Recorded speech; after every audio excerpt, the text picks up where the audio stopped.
जी, अस्सलाम वालेकुम everyone. Online बच्चे, एक्सक्यूज मी, जो भी ऑनलाइन है so far, can you please tell me आपको स्क्रीन आवाज वीडियो क्लियर है? जो ऑनलाइन स्टूडेंट्स है so far, can you please tell me कि आपको स्क्रीन आवाज और वीडियो वगैरह सब क्लियर है?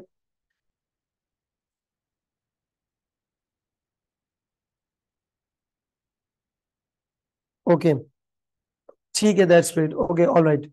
अच्छा जी, देखें, today is our first class of triple A. एक सवाल, एसबीआर पढ़ा हुआ है या दिया हुआ है? पढ़ा या दिया हुआ है? ठीक है, क्योंकि अगर आपने एसबीआर नहीं पढ़ा, अगर कोई क्लास में आता है जिसने एसबीआर नहीं पढ़ा, पढ़ा हुआ नहीं है, पेपर दिया नहीं था, एक अलग स्टोरी है, तो मैं उसको यही रिकमेंड करता हूँ कि आप जो है पहले एसबीआर का पेपर उसको आप पढ़ें। तो मेरा सबसे पहला जो सवाल था वो यही था। ठीक है, चले जी, दैट्स गुड।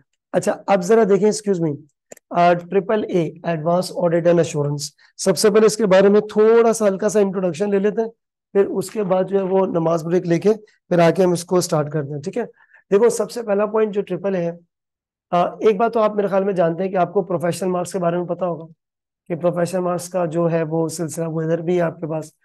तो पहले तो एक काम ये कर रहा हूँ, मैं आपको बता रहा हूँ पेपर पैटर्न, और उस पेपर पैटर्न के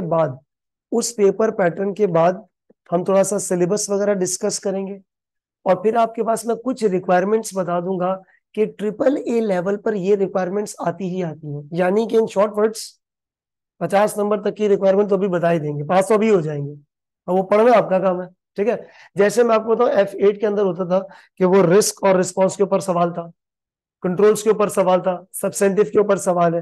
ठीक है, इसी तरह ट्रिपल ए का एरिया भी बिल्कुल सेम है कि उसके एरियाज आपके पास काफी डेफिनेट है, मतलब you know the things in advance कि किस तरह के क्वेश्चंस हमसे पूछे जा सकते हैं। तो पहले काम ये कर लेते हैं, थोड़ा सा जरा पेपर स्ट्रक्चर के ऊपर आ जाते हैं। ठीक है, triple A advance audit and assurance, और आपके पास जो बेटा इसमें पेपर है, पेपर का जो पैटर्न है वो है आपके पास सेक्शन ए में एक क्वेश्चन आएगा, और वो क्वेश्चन आपके पास कितने मार्क्स का होगा जी? 50 मार्क्स का होगा। और जो आपके पास सेक्शन बी है उसमें दो क्वेश्चंस हैं, कितने मार्क्स के? 25, और ये हो जाएंगे आपके पास 90। यही पेपर पैटर्न था बाकी का भी। कौन कौन सा पेपर मेरे ख्याल में अलग है? एसबीआर तो चेंज हुआ है ना शायद, सितंबर में कुछ चेंज हुआ वो आपकी केस स्टडी वाला हिसाब किताब।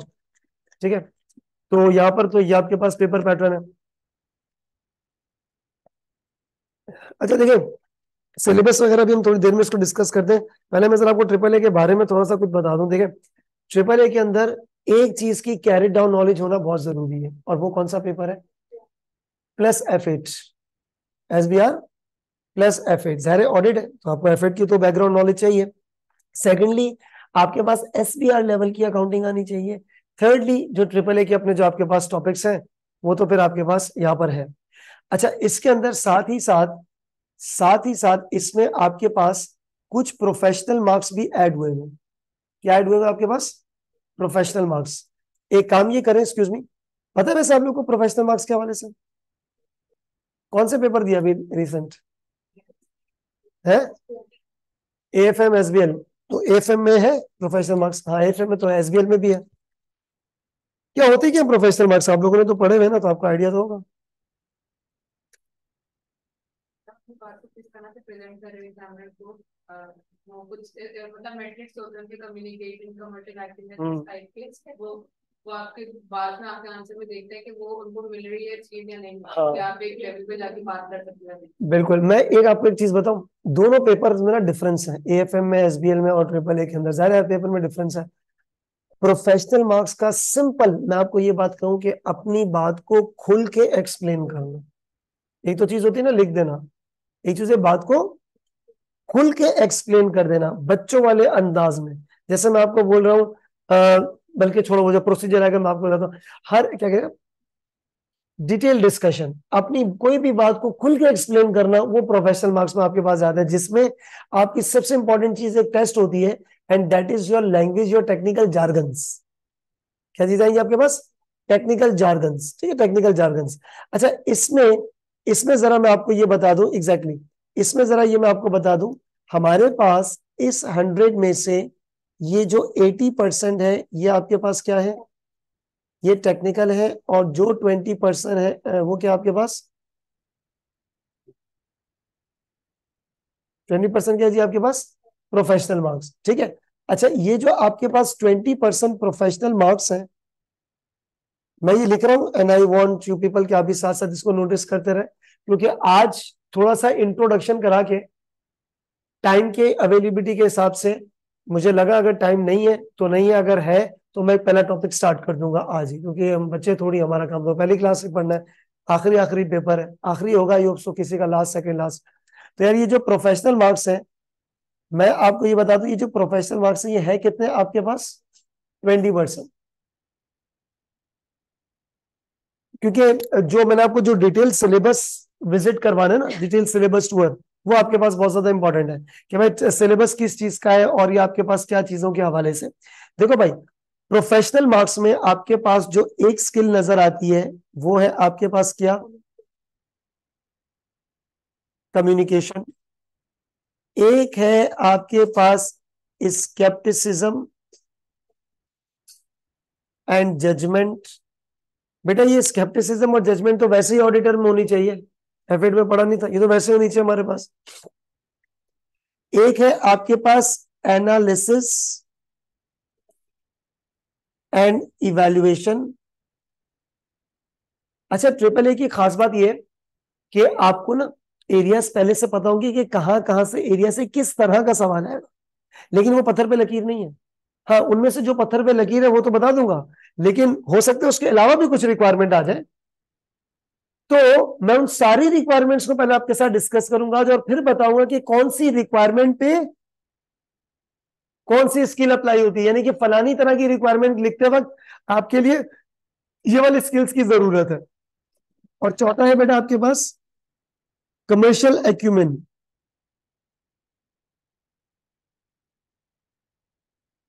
सबसे पहले तो जरा आप ये लिख लीजिएगा, communication, scepticism, judgement, analysis, evaluation, commercial acumen.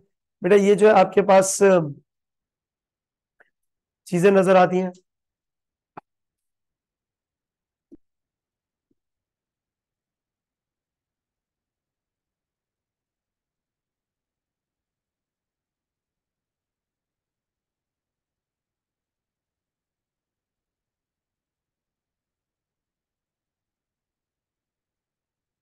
अच्छा देखें, मेरे पास एक डॉक्यूमेंट है, होपफुली आप लोगों के पास भी वो होगा या नहीं मुझे नहीं पता। उस डॉक्यूमेंट में, वो डॉक्यूमेंट अभी देने का नहीं है, पहले दूसरी क्लास में, वो बाद में देने का। उसमें ना वो प्रोफेशनल मार्क्स का ही डॉक्यूमेंट है। वो डॉक्यूमेंट किसका है, प्रोफेशनल मार्क्स का ही डॉक्यूमेंट है। वो डॉक्यूमेंट ही प्रोफेशनल मार्क्स का है। उसमें लिखा हुआ है एएफएम में कैसे यूज होगा, ट्रिपल ए में कैसे यूज होगा, फलाने सब्जेक्ट में कैसे यूज होगा। तो वो है, मैं आपको भी दिखा देता हूँ। ये तो दिसंबर का फोल्डर है ना, अभी सितंबर वाले फोल्डर में पड़ा होगा ये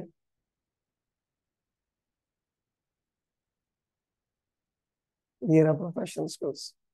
ये वाला डॉक्यूमेंट आप लोगों ने पढ़ा, दिस वन, हाँ ये वाला। अच्छा देखो, एक्सक्यूज मी, ये मेरा तो कोई डिजाइन करता नहीं है, ये एसीसी वालों का, ये एसीसी की वेबसाइट से मिला होगा। इधर देखें बेटा, एक्सक्यूज मी, देखिएगा प्रोफेशनल स्किल्स। इसमें ये ओवरव्यू शोवरव्यू को छोड़ो, जैसे ये बताया हुआ है, ये रहा कि एएफएम में कैसे यूज करना है, ठीक है। ये आपके पास बता रहा है जी कि एएफएम में आपने कैसे यूज करना है। फिर उसके बाद आपके पास लिखा हुआ है, एक्सक्यूज मी, ये advance audit and assurance, triple A में कैसे यूज करना है, एटीएक्स में कैसे यूज करना है, क्योंकि हर एक सब्जेक्ट की रिक्वायरमेंट थोड़ी सी डिफरेंट है। ये डॉक्यूमेंट मैं आपको अभी पहली क्लास में तो डिस्कस नहीं कर सकता, क्योंकि अभी तक हमें वो नहीं पता, टॉपिक्स नहीं पता। क्या नहीं पता, पहले मैं आपको पूरे टॉपिक्स बताऊं, उसके बाद जाकर फिर हम डॉक्यूमेंट को स्टडी कर सकेंगे। अच्छा, अब पेपर स्ट्रक्चर मैंने आपसे क्या कहा, पहला सवाल 50 नंबर का। अच्छा, ऑब्वियसली इनके सब पार्ट्स होंगे ना आपके पास, और 4 आपके पास, ये कम्युनिकेशन, प्रोफेशनल, ये कमर्शियल एक्यूमेंट, जजमेंट, स्केप्टिसिज्म, ये 5-4 आपके पास वो प्रोफेशनल स्किल्स हैं। अब मैं आपको सबसे पहले ये बता रहा हूं, क्वेश्चन नंबर 1 में, क्वेश्चन नंबर 2 में, 3 में किस तरह कौन सी स्किल यूज होती है, फिर पेपर फॉर सिलेबस, और फिर पूरा ये तमाम चीजें, फिर जाकर हम पढ़ाई शुरू करेंगे। अच्छा, एक और चीज, ये जो आपके पास चारों स्किल्स है ना, प्रोफेशनल स्किल्स, ये अलग से एग्जामिनेबल नहीं है। ये क्या है, क्वेश्चन के अंदर है। जैसे मैं एक रिक्वायरमेंट ले लूं जो सबको आती है, एफएड में पढ़ा था, audit risk, audit risk response compulsory सवाल था। हमारे पास रिस्क और रिस्पॉन्स नहीं है, डायरेक्ट रिस्क का क्वेश्चन है। कौन सा क्वेश्चन है, एक सवाल आएगा, बड़ी सी केस स्टडी। आप लोगों ने प्रोफेशनल के लेवल के पेपर दिए, आपको पता है कि केस स्टडी कितनी लेंथी होती है। तो आपके पास जो है ना एक सवाल आएगा, उसमें बोला जाएगा रिस्क असेसमेंट करो, रिस्पॉन्स नहीं, सिर्फ क्या, रिस्क। और it is the compulsory question. Overall weightage 20 से 25 नंबर। कितने नंबर, 20 से 25 नंबर, सिर्फ किसके, रिस्क असेसमेंट के। समटाइम्स 30 नंबर तक भी पहुंच जाती है कहानी, वो समटाइम्स, कभी कभी। तो खैर एनीवेज, तो 20 से 25 नंबर आपके पास सिर्फ और सिर्फ किसके होंगे जी, रिस्क असेसमेंट के। अब अगर आपको बोला जाएगा रिस्क असेस करो इस केस में, तो भाई टेक्निकल के साथ साथ रिस्क असेस करने के लिए स्केप्टिसिज्म और जजमेंट तो चाहिए, साथ साथ इवैल्यूएशन स्किल्स भी चाहिए। क्या चाहिए, कि चीजों को देखकर एनालाइज करना कि मुझे ये रिस्क क्यों लगा, ऑडिट रिस्क क्यों लगा। ठीक है, तो अब आपको ये चीज पता होनी चाहिए कि कौन सी रिक्वायरमेंट में कौन सी स्किल्स यूज होती है। अच्छा, अब मैं आपको जरा ये बता दूं, जरा आ जाए इधर इस क्वेश्चन में, क्वेश्चन नंबर 1 नोट करके जरा लिखिएगा। इन क्वेश्चन नंबर 1, अच्छा बेटा, आप लोगों ने एफएम का पेपर दिया हुआ है, ईमेल आती है ना, एग्जिबिट्स क्या आती है, ईमेल। एक तो पॉइंट नहीं, थोड़ी देर के बाद, नमाज के बाद। अभी मैं आपको थोड़ी देर के बाद एक चीज बताऊंगा, ऑडिट फर्म की हायरार्की और आपका किरदार क्या है। प्लीज प्लीज प्लीज F8 के लेवल पर नहीं सोचना, इससे कई गुना ऊपर लेवल पर आपने सोचना है, तभी तो ये एडवांस ऑडिट एंड एश्योरेंस है ना। देखिए नोट, इन क्वेश्चन नंबर 1 अगर आप एक चीज को एनालाइज करें, क्वेश्चन नंबर 1 कितने मार्क्स का जरा बताइएगा मुझे, 50। क्वेश्चन नंबर 1 जो आपके पास 50 मार्क्स हैं, इस 50 में से आपके पास जो 50 में से 40 मार्क्स ये टेक्निकल के रखे उसने। किसके रखे हुए, टेक्निकल के। बाकी कितने बचते हैं, 10। ये जो 10 मार्क्स हैं ये इसने किसके रखे हुए जी, प्रोफेशनल मार्क्स। अब ये जरा समझे होता क्या, एक्सक्यूज मी, इस ट्रिपल ए में आपको ना एक हमेशा ईमेल आएगी। क्या आएगी, आपको एक ईमेल करना है, और आपको ईमेल का रिस्पॉन्ड करना है।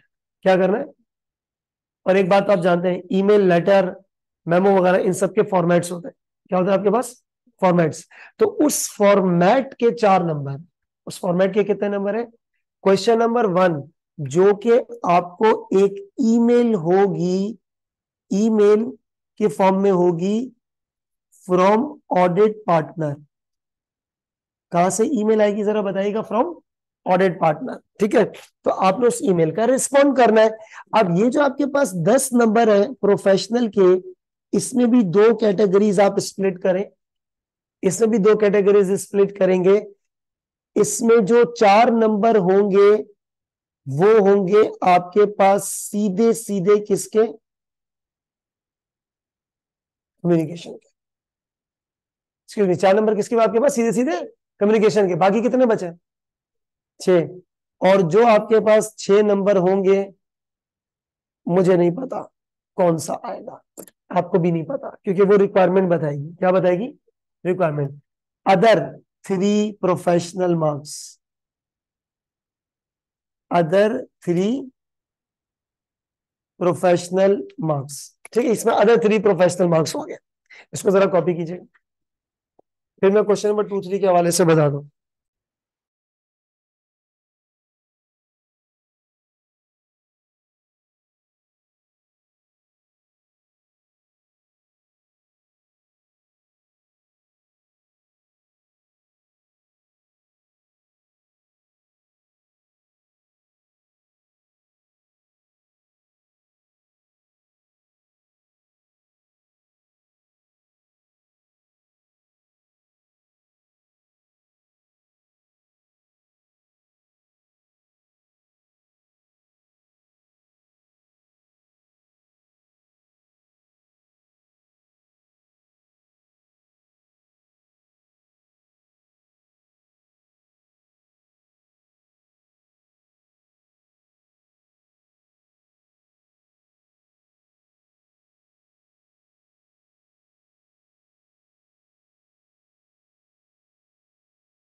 आपके पास ये क्वेश्चन नंबर 1 में, एक्सक्यूज मी बेटा, क्वेश्चन नंबर 1 में आपके पास जो 10 नंबर है, आपको ना पहले तो चीजों का ब्रेकअप पता होना चाहिए, ठीक है।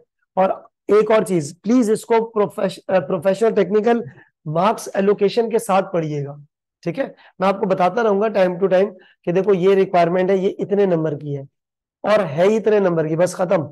और इसमें तो आपके पास कितनी रिक्वायरमेंट्स पहले से पता है, एनीवेज। अच्छा, इसके बाद आ जाए इन क्वेश्चन नंबर 2 एंड 3, ये भी जरा सुनिएगा। इन question number 2 and question number 3, यानी क्वेश्चन नंबर 2 और 3 कितने नंबर के, 25 ईच। इस 2 में और इस 3 में, except for communication, except for क्या, कम्युनिकेशन, क्योंकि कम्युनिकेशन सिर्फ एक ही जगह पर है, और वो कहां पर है, क्वेश्चन नंबर 1 में, वो भी कितने नंबर का, 4 नंबर। मतलब एक ईमेल का फॉर्मेट, प्रॉपर हेडिंग्स, सब हेडिंग्स, कंक्लूजन, वो फॉर्मेट मैं आपको बता दूंगा, एक ही दफा बताने का फॉर्मेट है, हर क्वेश्चन में वैसे ही अप्लाई होना उसने। अच्छा, क्वेश्चन नंबर 2 3 में एक्सेप्ट फॉर कम्युनिकेशन, आपके पास क्वेश्चन नंबर 2 25 नंबर का है, इस 25 में से 20 टेक्निकल है, 5 प्रोफेशनल, इधर भी सेम।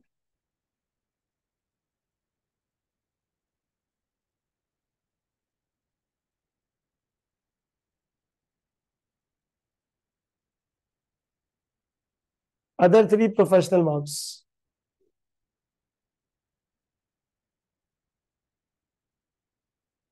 जी, क्या लिखा मैंने, अदर 3 प्रोफेशनल मार्क्स, ठीक है। अच्छा, वो कुछ भी आ सकते हैं, जरूरी नहीं है कि तीनों हो, तीनों में से 2 भी हो सकती हैं, इनमें से कोई एक भी हो सकता है। ये क्या बताएगा, तो रिक्वायरमेंट्स हमें बताएंगे, ठीक है। इस चीज को जरा ध्यान में रखिएगा, इसको जरा नोट डाउन कर ले सारे स्टूडेंट्स, इसको नोट डाउन कर ले जिसे करना है। और जो ऑनलाइन स्टूडेंट्स हैं, आप लोग डिस्कनेक्ट प्लीज नहीं कीजिएगा चीजों को, ठीक है। मगरिब की नमाज पढ़ के हम लोग 15 से 20 मिनट में बस नमाज पढ़ के फौरन वापस आ रहे हैं, ठीक है। डिस्कनेक्ट नहीं करना, बस 15 20 मिनट में नमाज पढ़ के आ रहे हैं।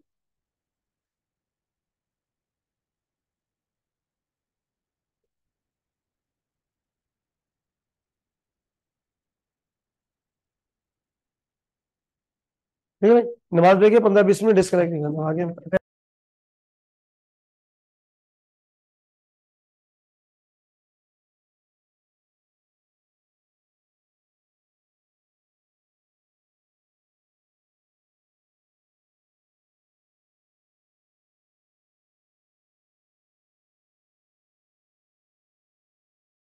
अच्छा जी, online students you all are here, मैं अब इसको आगे प्रोसीड करूँ। Online students you all are here.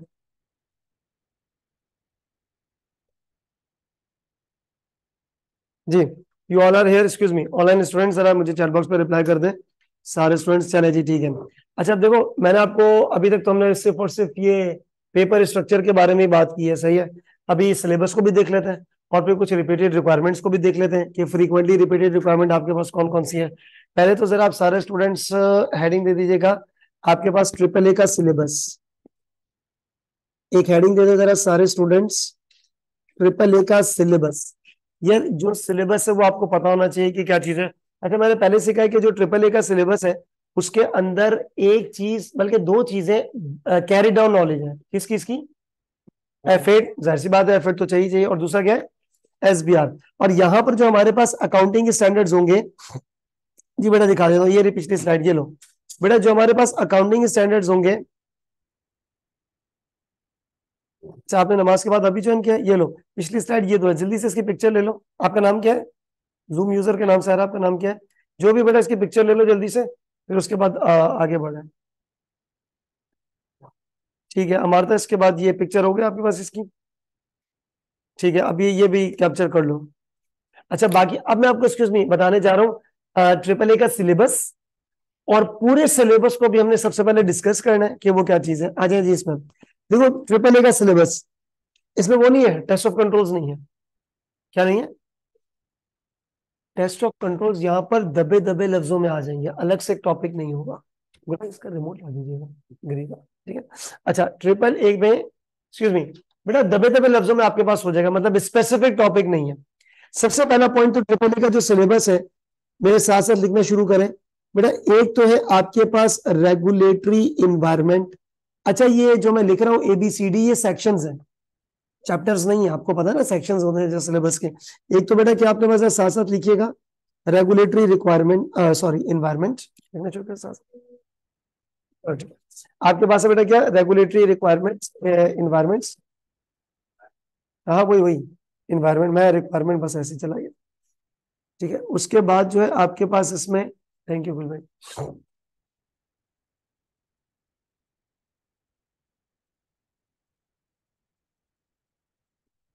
अच्छा, उसके बाद है इसमें आपके पास ये टॉपिक, एक्सक्यूज मी, ये तो सुना ही होगा, बहुत ज्यादा सर। कहां से पढ़ना शुरू किया भाई? F1, F4, F8 और एथिक्स अभी आखिरी दफा और कहा था, एसबीआर में भी था, हर जगह। जी जी बेटा, वो आपके वो पोर्टल पे अवेलेबल होगी बाद में रिकॉर्डिंग्स, बिल्कुल कल कल अपलोड होगी इसमें।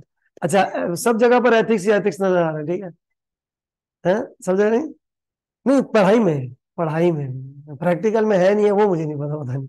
अच्छा, पार्ट सी बेटा, फिर है आपके पास प्रैक्टिस मैनेजमेंट। अच्छा, ये क्या चीज है प्रैक्टिस मैनेजमेंट भाई? इसके ऊपर मैं भी आपसे डिस्कस करता हूँ, इसके लिए थोड़ा सा टाइम दें। उसके बाद जो डी है बेटा, वो है आपके पास प्लानिंग,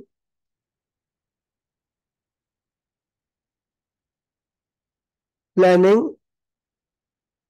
इधर।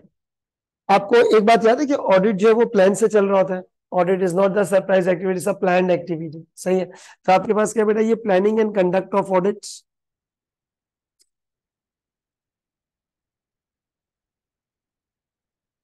क्या है planning and conduct of audits? तीन चीजें, प्लानिंग, टीओसी, सब्सटेंटिव। ये रहा प्लानिंग में क्या, रिस्क, कंडक्ट में क्या आ जाता है, टीओसी एंड सब्सटेंटिव। ठीक है, this is the very very much important section, very important section. क्यों, थोड़ी देर में मैं इसके बारे में बताता हूं आपको। फिर आज बेटा आपके पास जो पार्ट ई है, वो है आपके पास रिव्यू, कंप्लीशन एंड रिपोर्टिंग।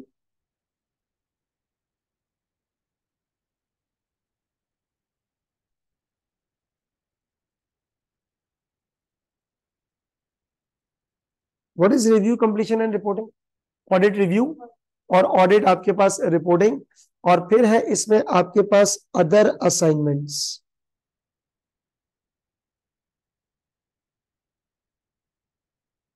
और फिर ये है आपके पास ये अच्छा, करंट इशू के बारे में आप भाई तभी जानते क्या है? आप लोगों ने एसबीआर तो पढ़ा हुआ है। What is current issue?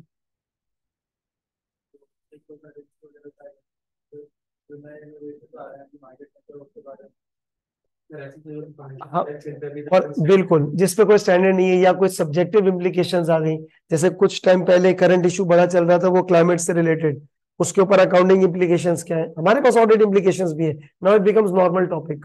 उस वक्त क्या था, करंट इशू था, अब क्या बन गया वो एक नॉर्मल सा टॉपिक बन गया। हम्म। अच्छा, इसके बाद एक्सक्यूज मी, ये आपका सिलेबस है, ये आपका सिलेबस है। अच्छा, मैं आपको नहीं बता सकता, अभी मैं नहीं बता सकता कि आपको दिसंबर में कौन सा करंट इशू आएगा। करंट इशू कब आएगा, कब पता चलता है? ये तो आप, आपका पेपर दिसंबर में ना, आप नवंबर की 30 तारीख तक भी वेट कर सकते हैं कि एग्जामिनर का कोई आर्टिकल आ जाए और इसके ऊपर फिर आपका क्या कहना है, बिल्कुल एंड तक वेट किया जा रहा है। इसके हम तो शुरू से कुछ भी नहीं बता सकते करंट इशू। वैसे आपके किसी पेपर में कभी करंट इशू आया एसबीआर में? कब आया? हर दफा नहीं आता? बोल लो जी, अभी नहीं आया था, अभी आया था, पेपर दिया था। अच्छा, अच्छा, चलो ठीक है। अच्छा, इसके बाद बेटा इधर एच और आई भी है, वो मैं लिख नहीं रहा, जरूरत नहीं है, क्योंकि वो पेपर का एग्जामिनेबल कंटेंट नहीं है। एच में प्रोफेशनल मार्क्स है, क्या है आपके पास, और ये आईटी एंड एम्प्लॉयबिलिटी स्किल्स है। खैर, मैं आपको ये बता दूं कि आप पे जो एग्जामिनेबल कंटेंट जो सिलेबस है वो आपके पास ही है। अब एक काम करते हैं, एक्सक्यूज मी, मैं इस सिलेबस को अब डिटेल में आपके पास डिस्कस करने के लिए जा रहा हूं कि इसके अंदर टॉपिक्स कौन कौन से हैं। आपको पहली क्लास में पूरा ट्रिपल ए का टॉपिक पूरे समझ में आने चाहिए कि इस कोर्स के अंदर है क्या चीज। देखिए, सबसे पहला पॉइंट, व्हाट इज दिस, ये क्या है, रेगुलेटरी एनवायरनमेंट। इसमें क्या चीजें होंगी, आप लोगों ने पेपर F8 में पढ़ा था आइजा 250, लॉज एंड रेगुलेशन। क्या ऑडिटर को कानून की कंप्लायंस करनी है? हाँ, ये टॉपिक इसके अंदर है रेगुलेटरी एनवायरनमेंट के अंदर। इसके अंदर एक और टॉपिक है मनी लॉन्ड्रिंग। कौन सा टॉपिक है जी? Money laundering. ये तो आप लोगों ने बहुत सुना होगा न्यूज चैनल वगैरह में, है ना?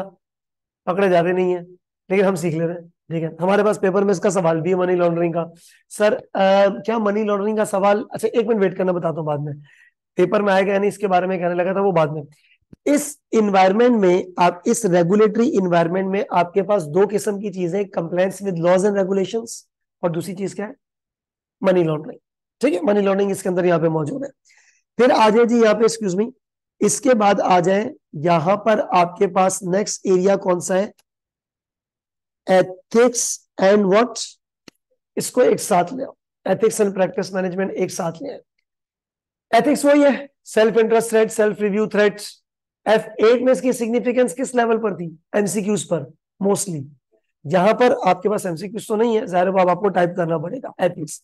And what is practice management? आपको एक चीज याद है फ्रॉम पेपर F8, और ये वही चीज है, डिटो कॉपी पेस्ट, थोड़ी सी चीज एडिशनल है। मतलब यू कैन से थोड़ा सा टॉपिक इसके अंदर एडिशनल है, बाकी पूरा F8 वाली चीजें। If I can recall you people, आप लोगों ने वो पढ़ा था एथिक्स में, ऑडिटर्स अपॉइंटमेंट, टेंडर प्रोसेस। क्या पढ़ा था? Tender process. वो F8 में इतना ज्यादा वो था भी नहीं, वो फिर भी मैंने आपको हल्का फुल्का सा करा दिया था। खैर वो कोर्स का हिस्सा था। टेंडर प्रोसेस मैंने आपको बताया था, ऑडिट एंगेजमेंट लेटर था। वो सारी चीजें एथिक्स नहीं है, वो प्रैक्टिस मैनेजमेंट कहलाती है। क्या कहलाती है? एथिक्स क्या है? Self interest thread, self review thread, ये तमाम चीजें।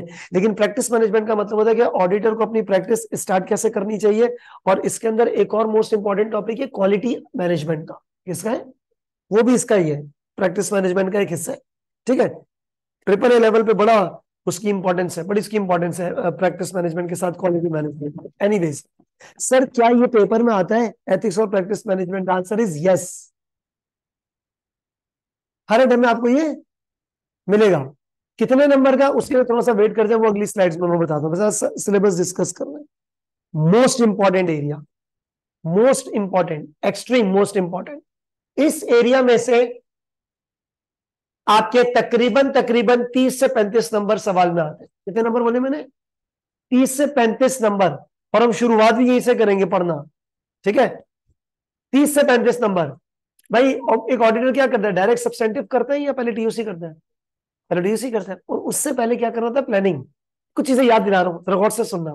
ट्रिपल ए लेवल पर मैं ये अज्यूम नहीं कर रहा कि आप घर से पढ़ के आए हुए, ठीक है, लेकिन मैं आपको याद दिलाऊंगा बेटा, ये आपने जैसे फॉर एग्जांपल आइजा 320 पढ़ा था आपने मटीरियलिटी का, याद आ रहा है कुछ? Materiality, 5% profit before tax.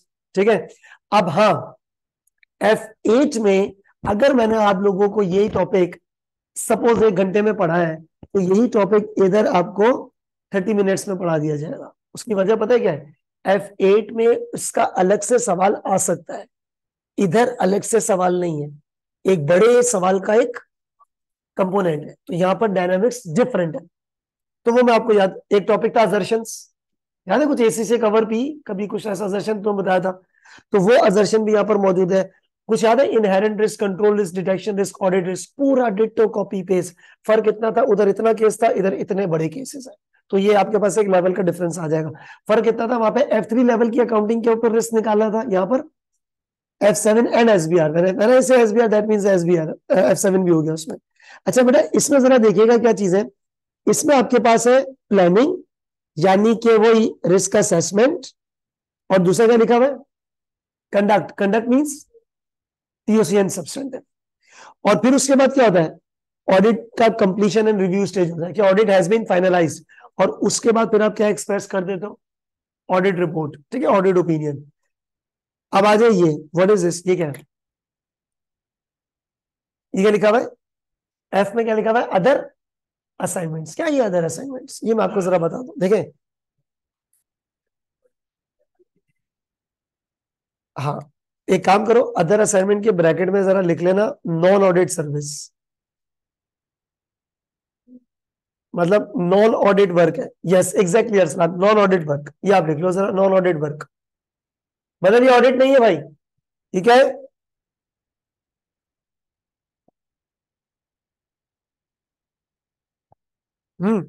लिखने की कोई जरूरत नहीं है। अब जो मैं लिख रहा हूं, सिंपल, इधर सुनने पे ध्यान देना, एक्सक्यूज मी। अदर असाइनमेंट यानी कि अदर असाइनमेंट्स, एक टॉपिक है, इन्होंने बोला ये, एक्सक्यूज मी, ये लिखने की जरूरत नहीं है प्लीज, फॉरेंसिक ऑडिट। ये क्या होता है फॉरेंसिक ऑडिट? अच्छा, एक्सटर्नल ऑडिटर का काम फ्रॉड डिटेक्ट करना नहीं है, ठीक है, ये तो हम शुरू से जानते हैं। ये क्या लिखा हुआ है? Forensic audit. मैं आपको स्टोरी सुनाता हूँ, पेपर इसकी, अपनी कोई कहानी नहीं, पेपर की। पेपर में फॉरेंसिक ऑडिट का सवाल आया हुआ है 2-3 दफा।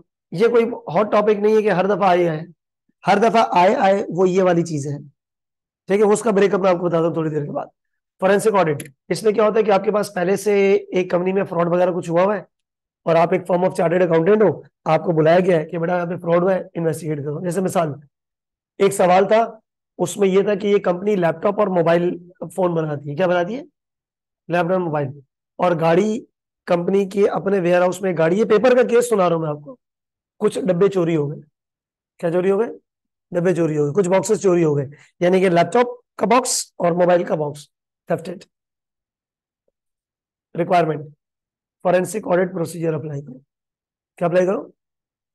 ऐसे ही पूछ रहा हूं, क्या करते हैं आप? Any idea? हाँ, कैमरा फुटेज, बिल्कुल सही है। उसके आंसर में लिखा हुआ है कि कैमरा सीसीटीवी फुटेज देखें। सवाल आंसर सुनना, बिल्कुल प्रैक्टिकल होके। ये कोई वो नहीं है कि आपको चीजें याद करनी, बिल्कुल प्रैक्टिकल लिखा हुआ है कि आप सीसीटीवी फुटेज देखें, ट्राई टू जूम इन, और ताकि उसके ऊपर फोकस पड़े अगर इफ इट इज आइडेंटिफाइबल, हाँ या ना। तो यहां पर आपको ऑडिट के जरिए से नहीं सोचना है, यहाँ पर आपको एक इन्वेस्टिगेटिंग टीम की हैसियत से सोचना है, ठीक है। इस तरह की चीजें यहाँ पर आपके पास है। छोटा सा टॉपिक है, 1 घंटे का टॉपिक नहीं है। अगर 3 घंटे रेगुलर क्लास चले तो टॉपिक आराम से विद क्वेश्चन कंप्लीट हो जाता है, छोटा सा टॉपिक, ठीक है। नेक्स्ट, अदर असाइनमेंट में एक और चीज, क्योंकि इसके बारे में आप लोगों को कुछ नहीं पता ना, तो ये बताना जरूरी है। अच्छा, इसमें और भी बहुत सारी चीजें आ जाती हैं एनीवेज। क्या चीज? नहीं, वो नहीं है इसमें। नहीं, हाँ वो है, वो इसके अंदर बिल्ट इन है। बेटा ये क्या लिखा हुआ है, नेक्स्ट जरा सुनिए, ये क्या लिखा हुआ है? Due diligence. What is due diligence? Any idea? हाँ, इसका मतलब ये था कि सिंपल लैंग्वेज, एक्विजिशन और मर्जर की चीजों को चेक करने से ड्यू डिलीजेंस। मिसाल, मैं हारिस सनीफ limited going to acquire ABC limited, या तो मेरे पास टाइम नहीं है या मुझे आता नहीं है, तो मैंने आप लोगों को अपॉइंट किया। मैंने कहा भाई वो एबीसी टारगेट एक कंपनी है, उसको मुझे जो है ना वो परचेज करना है, चेक करके बताओ कि वो मुझे खरीदनी चाहिए नहीं। क्या चेक करोगे आप? शेयर प्राइस, और कुछ? उसकी प्रॉफिट, उसके एसेट्स जो कंपनी खरीदनी है, उसके एसेट, उसकी लाइबिलिटी, उस कंपनी की एचआर पॉलिसीज, उस कंपनी के कंट्रोल्स, फाइनेंशियल स्टेटमेंट, मतलब टॉप टू बॉटम कंपनी को एनालाइज करना है। इस काम को ड्यू डिलिजेंस कहते हैं। या तो ड्यू डिलिजेंस का काम मैं खुद कर सकता हूं, या आपको अपॉइंट।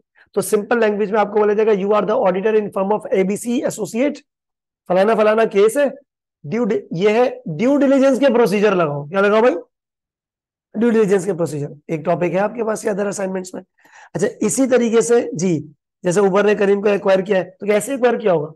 यार करीम कितने किए, ये ले पैसे। नहीं भाई, आपने कुछ ना कुछ तो एनालाइज किया होगा, and that analysis is what? Due diligence. अच्छा, इसी तरह आपके पास एक और चीज है, topic PFI. What is this? Prospective financial information. लिखने की कोई जरूरत नहीं, सिर्फ सुनना है। क्या बोला मैंने? Prospective financial information, what is this? ठीक है,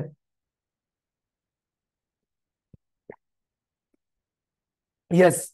आप जो ऑडिट पढ़ते हो, एफ ए ट्रिपल है, वो पास का होता है या फ्यूचर का होता है? हिस्टोरिकल फाइनेंशियल स्टेटमेंट्स होती है ना। ये क्या लिखा हुआ है?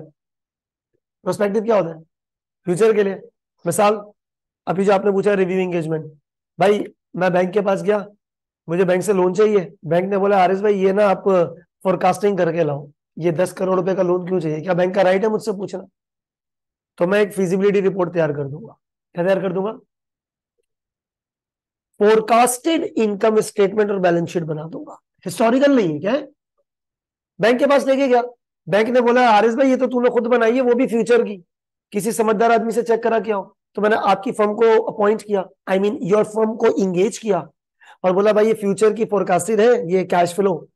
3 चीजें, forecasted cash flow, forecasted income statement, forecasted, और चौथी चीज forecasted capital expenditure.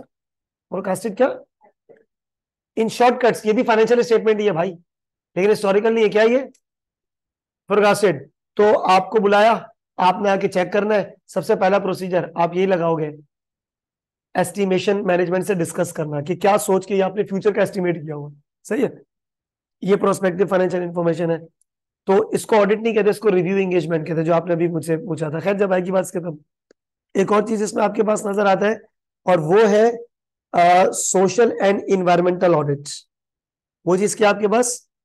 Social and environmental audit. बेटा सोशल एंड इन्वायरमेंटल ऑडिट जो है, ये भी ऑडिट नहीं है। एक मिनट दीजिए।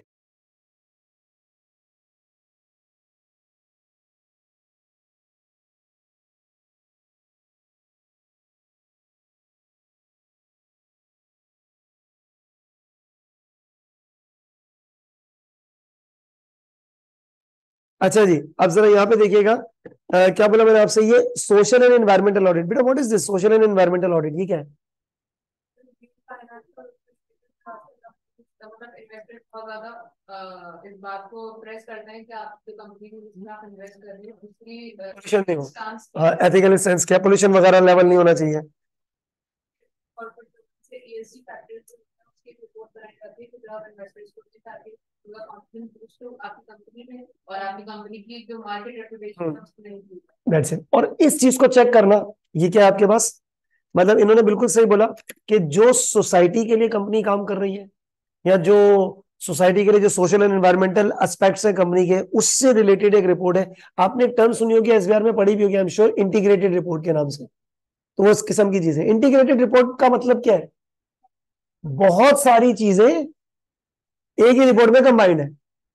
तो या तो कोई इंटीग्रेटेड रिपोर्ट टाइप की चीज होगी, या स्पेसिफिक सोशल वर्किंग और किसके ऊपर, वो इन्वायरमेंट के ऊपर, sustainability report, CSR, corporate social responsibility. तो वो कंपनी की कोई चीजें हैं, और आपको बोला you are a firm of chartered certified accountant, और इन्वेस्टर्स के कॉन्फिडेंस, जैसा इन्होंने बोला बिल्कुल सही, उनके लिए यार इस चीजों की बड़ी इंपॉर्टेंस है। आप आगे यार जरा चेक कर लो। तो अब आप ऑडिट देखो लगाओगे तो वही प्रोसीजर्स ही, लेकिन ऑडिट नहीं कर रहे। क्या नहीं कर रहे? It's an other assignments. तो वो इस कैटेगरी में फॉल करेंगे। अब सवाल, सर क्या ये अदर असाइनमेंट पेपर में आता है? The answer is yes. Sir हर दफा आता है, चारों आते हैं? द आंसर इज पता नहीं।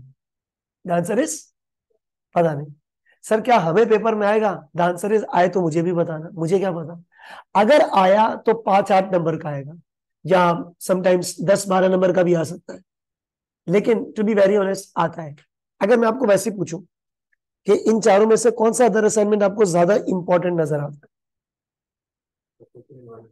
पीएफआई और ड्यू डिलिजेंस। पीएफआई और क्या? लेकिन इसका मतलब हरगिज ये नहीं है कि ये नहीं आएगा। एक अटेम्प्ट में इसके ऊपर 25 नंबर का सवाल आएगा। कितने नंबर का? 25 नंबर। आएगा समझ में? वो थोड़ा सा पुराना क्वेश्चन है, 2018 से पहले का था।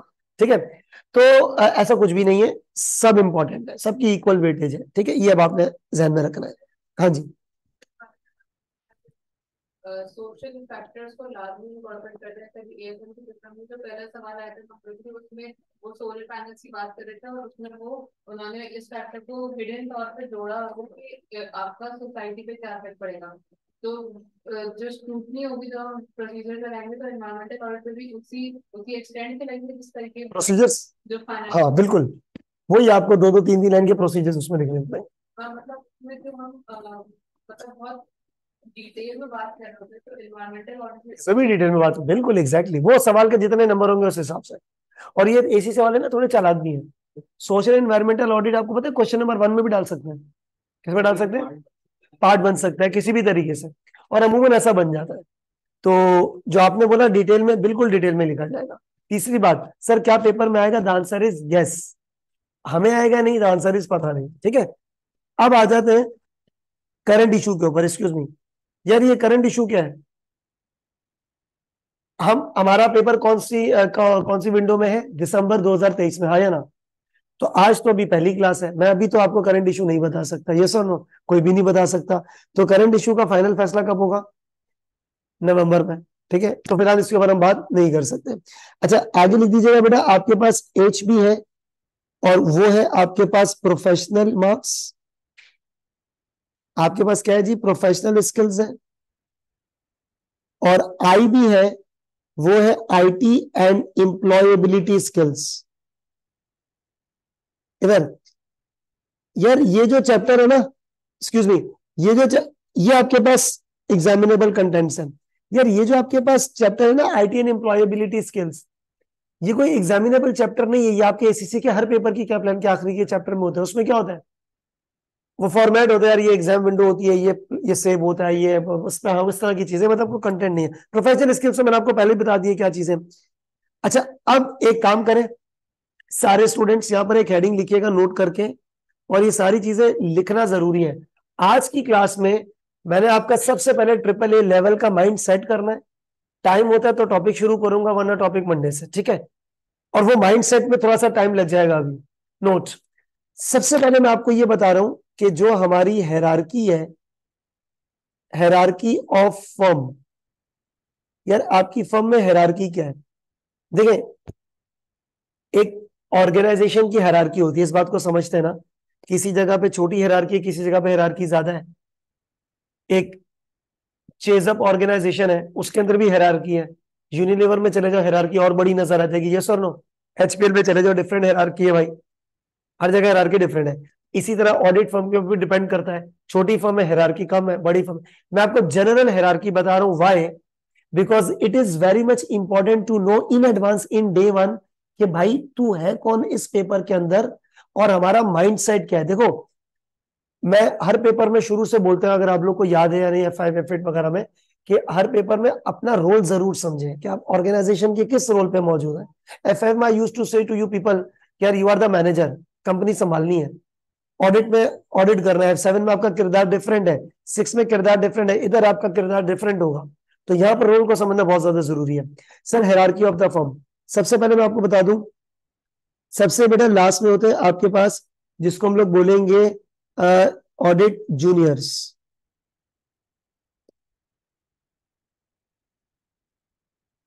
जूनियर्स या फिर इसको आप बोल दो कौन, ट्रेनीज। ऊपर चलते हैं तो हमारे पास होते हैं ऑडिट सीनियर्स। F8 में आप ये थे, या तो ऑडिट सीनियर या जूनियर। फिर उसके ऊपर चले जाओ तो आपके पास आता है ऑडिट सुपरवाइजर। कौन होता है जी, ऑडिट सुपरवाइजर। फिर उसके बाद ऊपर चले जाओ तो आपके पास एक साहब आते हैं, वो होगा ऑडिट मैनेजर। कौन होगा भाई, ये क्या लिखा मैंने, यही बोला जाएगा, you are the audit manager. फिर उसके ऊपर चले जाओ तो आपके पास कौन होगा भाई, ऑडिट पार्टनर। और ये बेटा आप, ये जो पार्टनर भाई है, ये ओपिनियन पर क्या करता है भाई, दस्तखत इसकी चलती है। एक्सक्यूज मी, मुझे एक बात ये जरा बताएं, एक्सक्यूज मी, आप इस पेपर में कौन हो, कौन, ऑडिट मैनेजर। तो क्या काम होगा, आप किससे इंटरेक्शन करोगे। मैं बार बार पता है क्यों कह रहा हूं इंटरेक्शन करोगे, बातचीत करोगे, बिकॉज ऑफ प्रोफेशनल मार्क्स भाई, because of what, professional marks. इधर सुनो, इधर अल्फाज का चुनाव, अल्फाज की सिलेक्शन भी आपको प्रोफेशनल मार्क्स देंगी या नहीं देंगी, ठीक है। आपका, आपकी इंटरेक्शन किसके साथ है, नहीं नहीं, ऑडिट मैनेजर नहीं, फर्म में इंटरेक्शन किसके साथ है, और पार्टनर के साथ। अभी जो मैंने आपको थोड़ी देर पहले बताया था क्वेश्चन नंबर 1 में, बेटा क्वेश्चन नंबर 1 में ना आपको कहाँ गया, क्वेश्चन नंबर 1 में आपको क्या चीज आएगी, किससे आएगी, ऑडिट पार्टनर ने आपको ईमेल दी है, और रिक्वायरमेंट सुनना, बहुत सारी रिक्वायरमेंट्स अभी वो बताऊंगा, एक रिक्वायरमेंट सुन लो जरा। ऑडिट पार्टनर ने आपको ईमेल किया, आप कौन, ऑडिट मैनेजर, और आपको बोला कि भाई ऑडिट मैनेजर, ये कंपनी है एबीसी लिमिटेड, ये उसके फाइनेंशियल डाटा है, रिस्क निकाल के दे मुझे। क्या निकाल के दो। अब आप ईमेल का रिप्लाई करोगे, क्या लिखोगे, ईमेल के रिप्लाई में क्या लिखा जाता है, जी सर अभी किया, इस तरह नहीं है। ईमेल की क्या लिखोगे, to audit manager, sorry to audit partner from audit manager, पूरा एक फॉर्मेट बना के। आपको पता है हर ईमेल का एक इंट्रोडक्शन होगा, क्या होगा, उर्दू में बात करें फिलहाल, क्या इंट्रोडक्शन में क्या लिखेंगे। आपको ईमेल आई है, ईमेल आई है, सुनो ईमेल आई है ऑडिट पार्टनर ने, और उसने आपको बोला है कि भाई रिस्क निकाल के दो। So what will you write in the introduction to audit manager, to audit partner, from audit manager? Introduction में क्या लिखेंगे? क्या बोलो ना, सब्जेक्ट ये है ना, रिस्क निकाल के दें, तो आपको लैंग्वेज ऐसी यूज करनी है।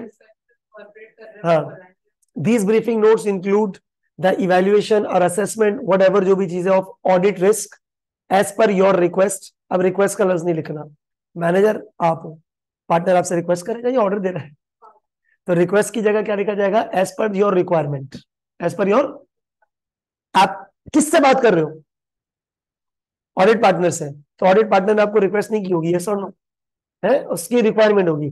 सो इस तरह आपने इंट्रोडक्शन लिखा कि जैसे आपकी रिक्वायरमेंट थी, ये मैटर पे ऑडिट लिस्ट निकाल दिया जो कि यहाँ पर अवेलेबल, ये नीचे लिखा हुआ है अपेंडिक्स के अंदर, जो भी व्हाटएवर इस किस्म की वर्डिंग्स। तो अब देखो, एक रिक्वेस्ट और एक रिक्वायरमेंट, दोनों से मीनिंग चेंज होती है सर। जैसा कि आपकी रिक्वायरमेंट थी, so we will be using that thing. तो उस तरह के अल्फाज के ऊपर भी आपके पास ये कम्युनिकेशन के मार्क्स छुपे हुए होते हैं एनीवेज। और यकीन जानो मुश्किल कुछ नहीं है, मैं आपको एक सिंपल सा फॉर्मूला बता दूंगा इसका 4 नंबर गेन करने का, एक ही दफा बताने का है, हर क्वेश्चन में वैसे ही अप्लाई होता है, दैट्स वेरी सिंपल। खैर उसके ऊपर हम बात करेंगे बाद में। तो अब आप इधर आ जाए, आप हो ऑडिट मैनेजर। अच्छा, दूसरी तुम्हारी इंटरेक्शन फॉर्म में किसके साथ है? सुपरवाइजर के साथ। अब वो क्या काम करता है मैं आपको बताता हूँ बाद में। Is it done? Audit firm की हायरार्की में अब आ जाते हैं। अब मैं आपको सबसे पहले ऑडिट साइकिल बता रहा हूं। क्या बता रहा हूं जी? Audit cycle. उसके बाद द मोस्ट इंपॉर्टेंट हमारी रिक्वायरमेंट्स। ये बेटा जब आप पेपर खोलोगे ना, क्लिक करके नेक्स्ट करोगे, तो यही रिक्वायरमेंट्स मिलेंगी मोस्टली 90%। तो पहले तो जरा इधर आ जाए, हेडिंग लिखिएगा सारे स्टूडेंट्स, ऑडिट साइकिल की। ऑडिट साइकिल, बेटा ऑडिट साइकिल वही है, वो तो नहीं चेंज होती जी बेटा। सबसे पहले ऑडिटर क्या होता है बताना? ऑडिटर अपॉइंट होता है, फिर एईएल बनता है, AEL means audit engagement letter. फिर क्या होता है जी? फिर प्लानिंग फेज होती है। प्लानिंग फेज के बाद क्या होता है?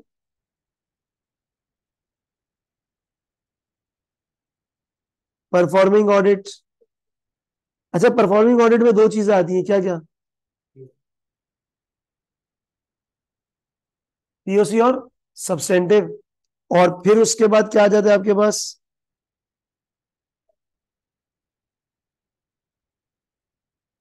Review and completion. और फिर उसके बाद क्या आ जाती है जी? Audit report. हम जो हमारा कोर्स स्टार्ट करेंगे ना, जो पढ़ाई, वो प्लानिंग से शुरू करेंगे। कहां से शुरू करेंगे? प्लानिंग से। क्यों शुरू करेंगे सर? उसकी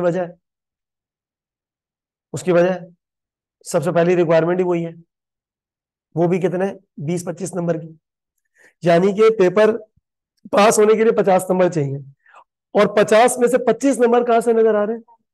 रिस्क में से। और उसका रिस्पॉन्स भी नहीं है, सिर्फ एक ही रिक्वायरमेंट है, और वो क्या है? Risk assessment. 20 number, 18 number, 25 number, 22 number, इस तरह, ऑन एवरेज 20 से 25। ये ऑडिट साइकिल है which we have already studied in F8।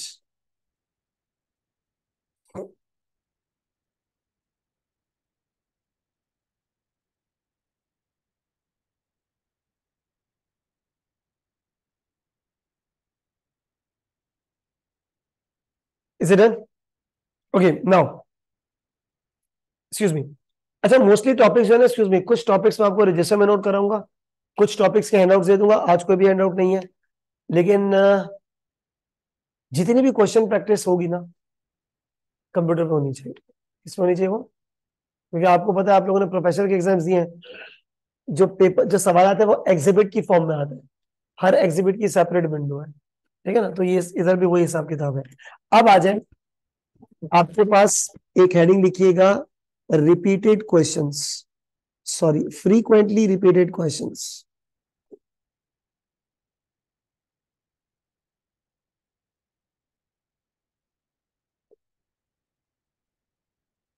और ना सिर्फ ये फ्रीक्वेंटली रिपीटेड क्वेश्चन के बारे में लिखना है, बल्कि एक एक रिक्वायरमेंट को एक्सप्लेन करूंगा मैं आपको, सही है?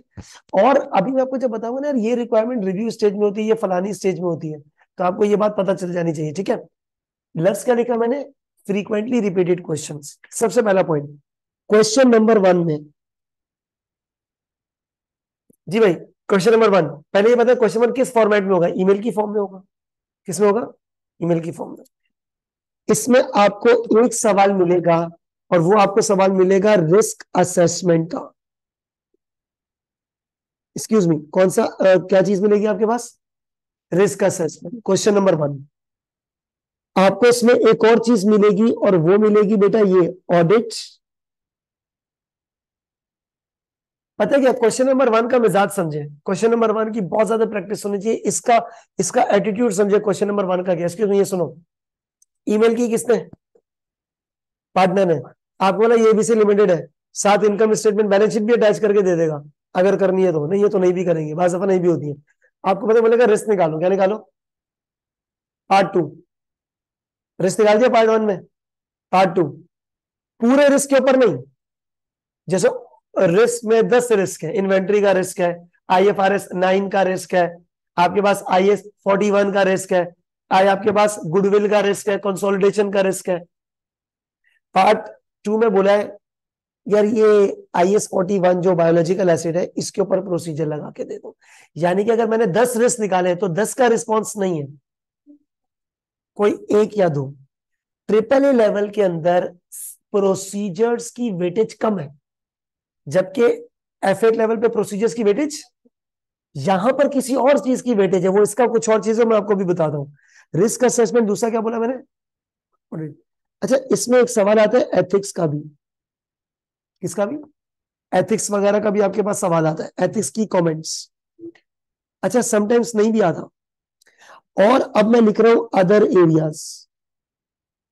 क्या बोला मैंने, अदर एरिया। वो कौन सा एरिया है, सच्ची मुझे नहीं पता, ना आपको पता ना किसी टीचर को पता है। भाई उसकी मर्जी यार, एग्जामिनर है, उसका हक बनता है।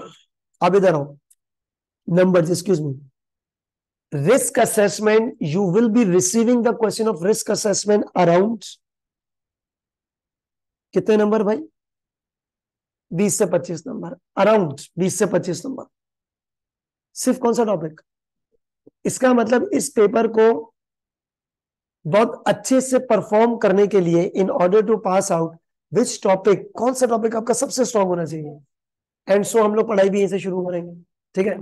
ऑडिट प्रोसीजर्स, अच्छा उधर कितने नंबर का आता था ऑडिट प्रोसीजर्स, एफएड में, एफएड में नहीं नहीं, अंदाजा कुछ तो आता, 20 नंबर का CRQ आता था ना, वो छोटे छोटे केसेस।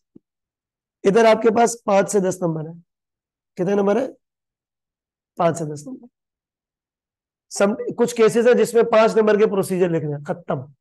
कुछ केसेस है 5 5 के 2 एरियाज दिए हुए कि गुडविल के ऊपर भी लगा लो प्रोसीजर और फलाने केस के ऊपर भी लगा लो, डिपेंड्स, मर्जी उसकी।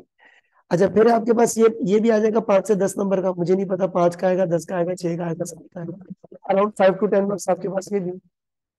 और अदर एरियाज ये भी बेटा आपके पास कितने, 5 से 10 number, in between, somewhere in between, वो मुझे नहीं पता। ठीक है जी, ये है आपके पास क्वेश्चन नंबर 1 की रिक्वायरमेंट्स। इनमें से कंफर्म पता है क्या,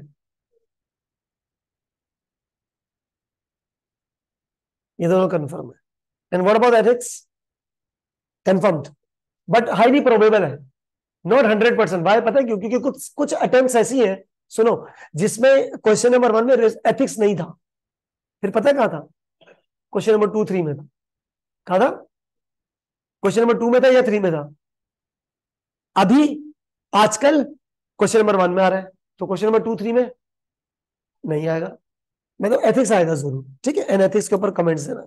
खैर मैं फिलहाल, अब आप एक चीज नोटिस करो, एक्सक्यूज मी, इन दोनों टॉपिक से बेटा कितने नंबर बन रहे हैं, एवरेज 30 नंबर ऑन एवरेज, कम से कम भी लगा लो, कितने नंबर बन रहे हैं आपको, 30 मार्क्स इन दीज 2 टॉपिक्स।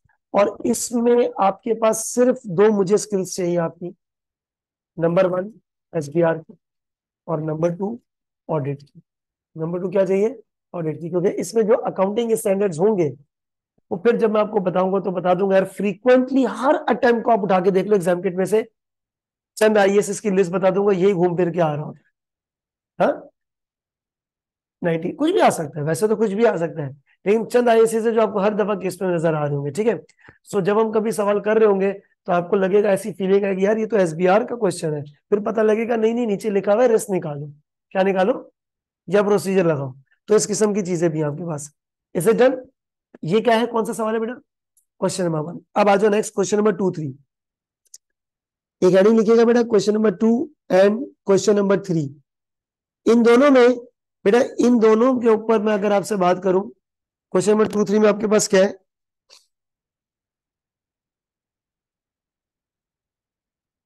हम्म इसमें इसमें मैं आपको सबसे पहले ये बता दूं, किस किस्म के सवालात आते हैं या आ सकते हैं नॉर्मली। बेटा एक सवाल आता है और वो बोला जाता है कमेंट ऑन द मैटर्स। क्या लफ्ज इस्तेमाल किया मैंने? Comment on the matters. और कमेंट ऑन द मैटर्स, और ये मैटर्स नॉर्मली आपके पास होते हैं accounting issues.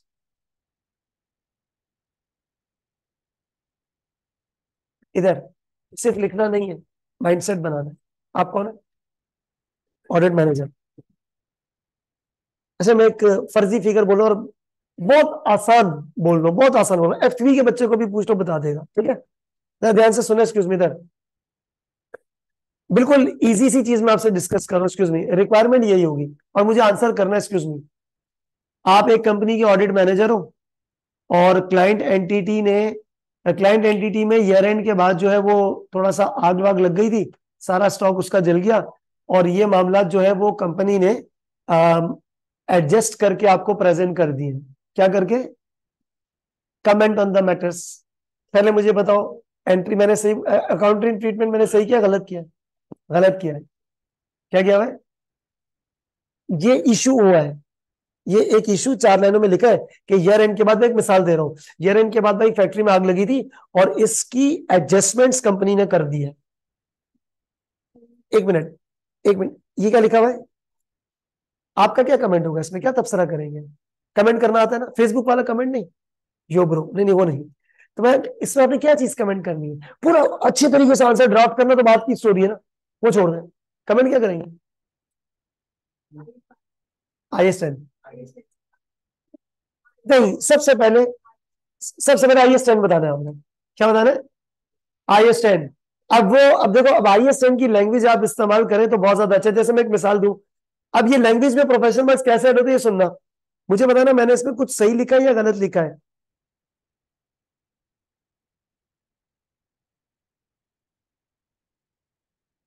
Lower of cost और NRV सही लिखा है गलत लिखा है? सही लिखा हुआ है, सच्ची में सही लिखा हुआ है मैंने। लेकिन बहुत अच्छा लफ्ज है कि आप रिकॉर्डेड के बजाय क्या लफ्ज इस्तेमाल करो? इन्वेंट्री शुड बी, क्योंकि वैल्यू एक असर्शन है।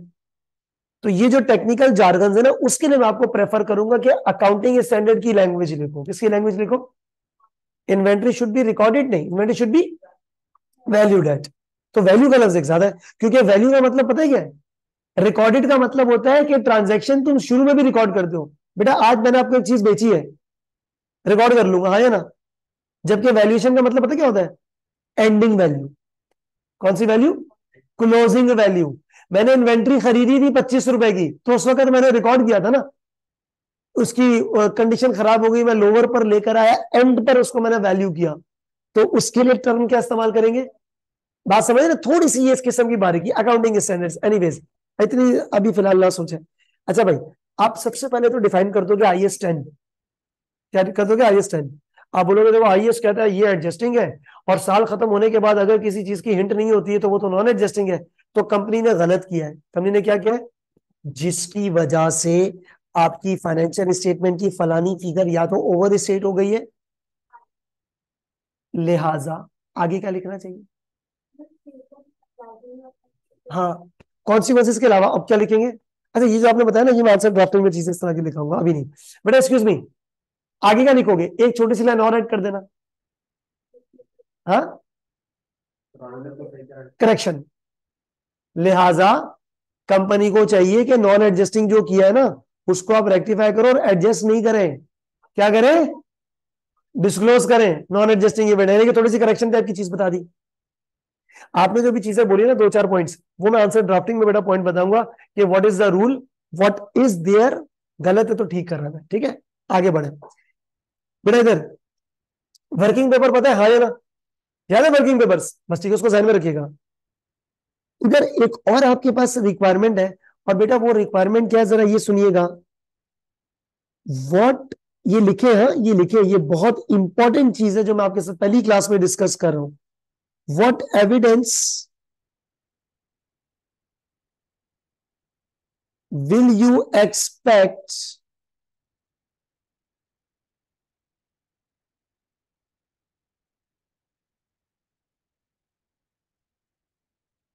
बेटा, एक्सक्यूज मी, ये क्या है, what is this, any idea? F8 में इस किस्म का कोई सवाल नहीं था, ट्रिपल ए में इसके ऊपर, ये सुनो यहां पर देखिएगा, एक मिनट, प्रोसीजर्स की वेटेज बेटा कितनी बोली मैंने, 5 से 10, लेकिन ट्रिपल ए में इसकी वेटेज 16 नंबर तक भी जाती है। कितने नंबर तक जाती है? 16, 18, 15, मतलब प्रोसीजर से ज्यादा एविडेंस की वैल्यू है ट्रिपल ए में।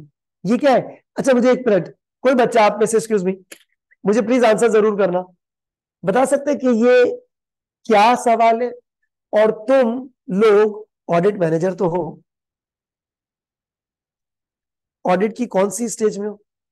जी मैडम, मैं रिक्वायरमेंट खोलता हूं, एक मिनट, ठीक है, लिखा हुआ है, what evidence will you expect in the working paper file. एक मिनट, आप कोई बच्चा बताएगा आप इस वक्त कौन सी स्टेज में हो? रिव्यू स्टेज पर हो, कौन सी स्टेज पर हो? मुझे एक बात बताना, ऑडिटर एविडेंस कलेक्ट कहां पे करता है? परफॉर्मिंग में, परफॉर्मिंग में एविडेंस कलेक्ट करता है, रिव्यू में एविडेंस को तो रिव्यू करते हैं। अब मैं आपको बताऊं, आप हो ऑडिट मैनेजर, कौन हो बेटा?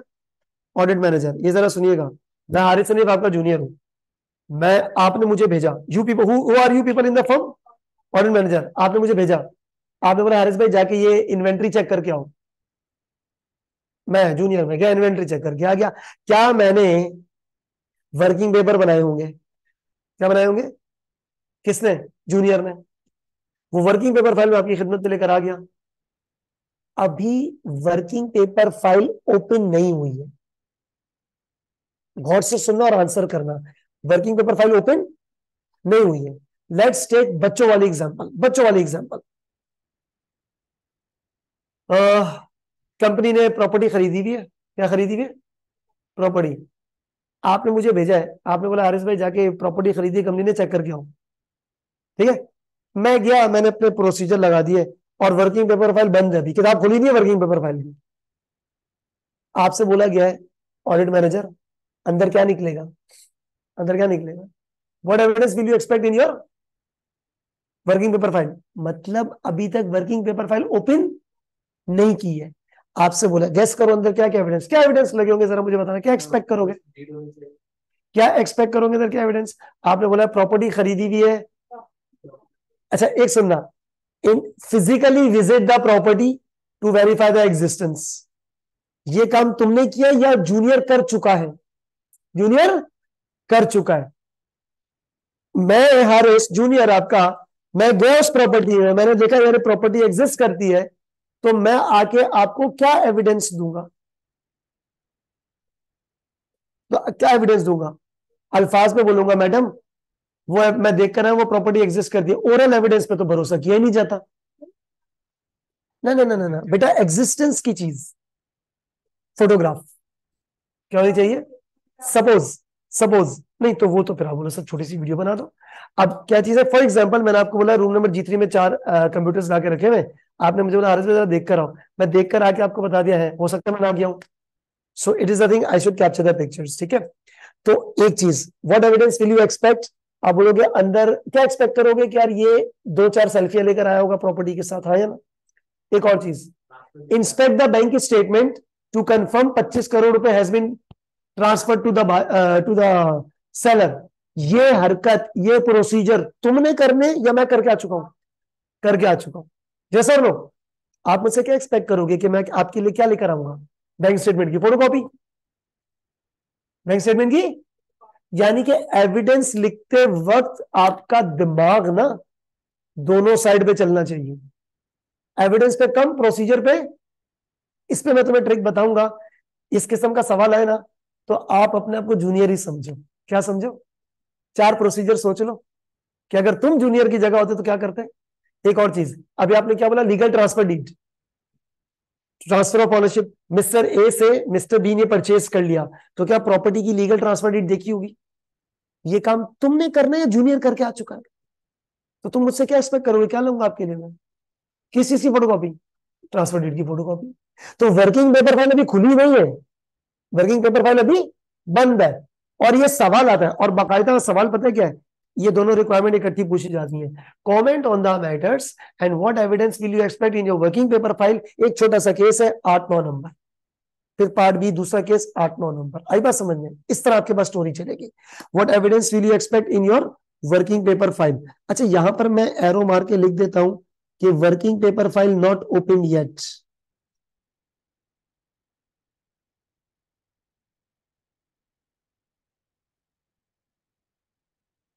है ना? आपको बोला जाएगा अंदर क्या सरप्राइज निकलेगा भाई, एक्सपेक्ट क्या करोगे आप मुझसे, अंदर क्या सरप्राइज निकलेगा। ठीक है, व्हाट एविडेंस। तो पेपर, अच्छा, there is a strong relation between procedures and evidence. Procedure कौन अप्लाई करता है? ये F8 वाले बच्चे, ये लोग प्रोसीजर्स अप्लाई करने करवाने वाले होंगे। सुपरवाइजर नजर रख रहा है और ये दोनों क्या कर रहे हैं? प्रोसीजर्स अप्लाई कर रहे हैं। और आप कौन हो?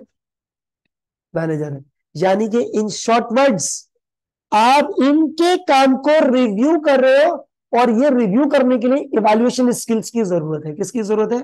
गुड, इवैल्यूएशन स्किल्स की जरूरत है। एनीवेज, खैर फिलहाल मैं प्रोफेशनल स्किल्स के ऊपर भी फिलहाल कोई बात नहीं कर रहा। वाई? बिकॉज आपको पहले रिक्वायरमेंट समझा दूं, ताकि आपको पूरा माइंड फ्रीज हो कि भाई ये रिक्वायरमेंट फ्रीज तो नहीं है, मोस्टली ये रिक्वायरमेंट्स आ रही होती है। Right? Excuse me, is it done? एक और चीज, आपके पास एक और रिक्वायरमेंट है, वो भी आपके पास फ्रीक्वेंटली रिपीटेड रिक्वायरमेंट है। वो पता क्या है? केस है, और बड़ा एक जबरदस्त किस्म का सवाल है, 25 नंबर का, थुरमैन कंपनी के नाम से किट में, 2016 का कौन सा है, वेरी वेरी गुड क्वेश्चन। उसमें आपको बोला है, केस स्टडी दी है और आपको बोला गया है comment on the evidences obtained. एक सेकेंड, जरा केस रिलेशन पे आना। इधर क्या लिखा हुआ है? वर्किंग पेपर फाइल खत्म हो गई, रिक्वायरमेंट समझ आ गई क्या? अब आपने वर्किंग पेपर फाइल खोल दी, वर्किंग पेपर फाइल खुल गई, अब अंदर से क्या निकलेंगे? एविडेंस निकलेंगे। अब ऑडिट मैनेजर को बोला गया है, you are the audit manager, you are the, जो जूनियर हारिस हनीफ और जूनियर, ये एविडेंस लेकर आए, इसके एविडेंस को इवैल्यूएट करो। क्या करो? इवैल्यूएट करो। मिसाल, एक्सक्यूज मी, ये सुनिएगा, तुमने वर्किंग पेपर फाइल खोली, अंदर फोटोग्राफिक एविडेंस नहीं था, और हाँ, वो तो मैं वर्बली कह रहा था ना। मैंने कहा ये लो भाई वर्किंग पेपर फाइल। अच्छा, आपने वो आप एक्सपेक्ट कर रहे थे अंदर फोटोग्राफिक एविडेंस होगा और बैंक स्टेटमेंट की कॉपी होगी, हाँ या ना? बाकी सारे एविडेंस, आपने वर्किंग पेपर फाइल खोली, आपने बोला यार हारिस हनीफ, सारे एविडेंस तो है, बैंक स्टेटमेंट नहीं है और एग्जिस्टेंस नहीं है, तो वो शक वही का वही है कि प्रॉपर्टी एग्जिस्ट नहीं करती और आपने इसकी पेमेंट नहीं की। ये तू चेक नहीं करके आया भाई, जा और दोबारा चेक करके आ। यानी कि कमेंट, इवैल्यूएट द एविडेंसेस, क्या बोला मैंने? और साथ ही इसके नीचे पार्ट 2 की चुन्नी सी रिक्वायरमेंट होगी, एक्सप्लेन फर्दर ऑडिट प्रोसीजर्स। क्या बोला जाएगा? What is further audit procedures? ये भी जो मैंने आपको मिसाल दी है, इसमें फर्दर ऑडिट प्रोसीजर क्या है? आप मुझे बोलोगे जाओ visit the property to verify the existence and obtain the bank statement to confirm the payment has been transferred. यानी कि जहां जहां एविडेंसेस मिसिंग होंगे, उसके तुमने क्या बताने हैं? Further procedures.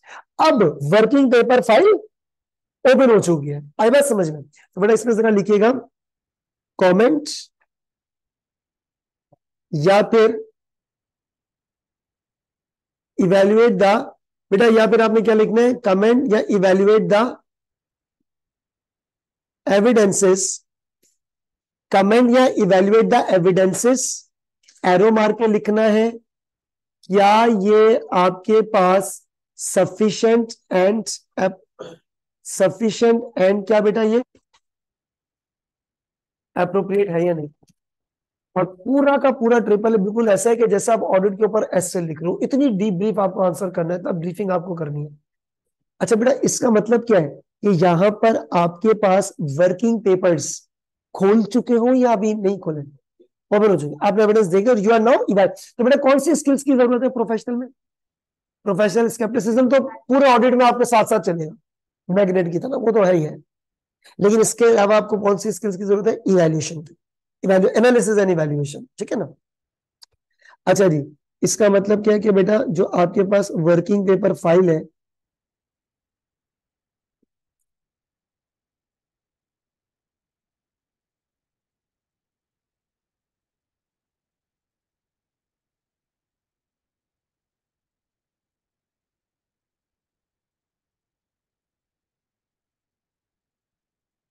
इनको ना मैं एक साथ ही डिब्बे में बंद कर देता हूँ, बिकॉज ये रिलेटेड रिक्वायरमेंट्स।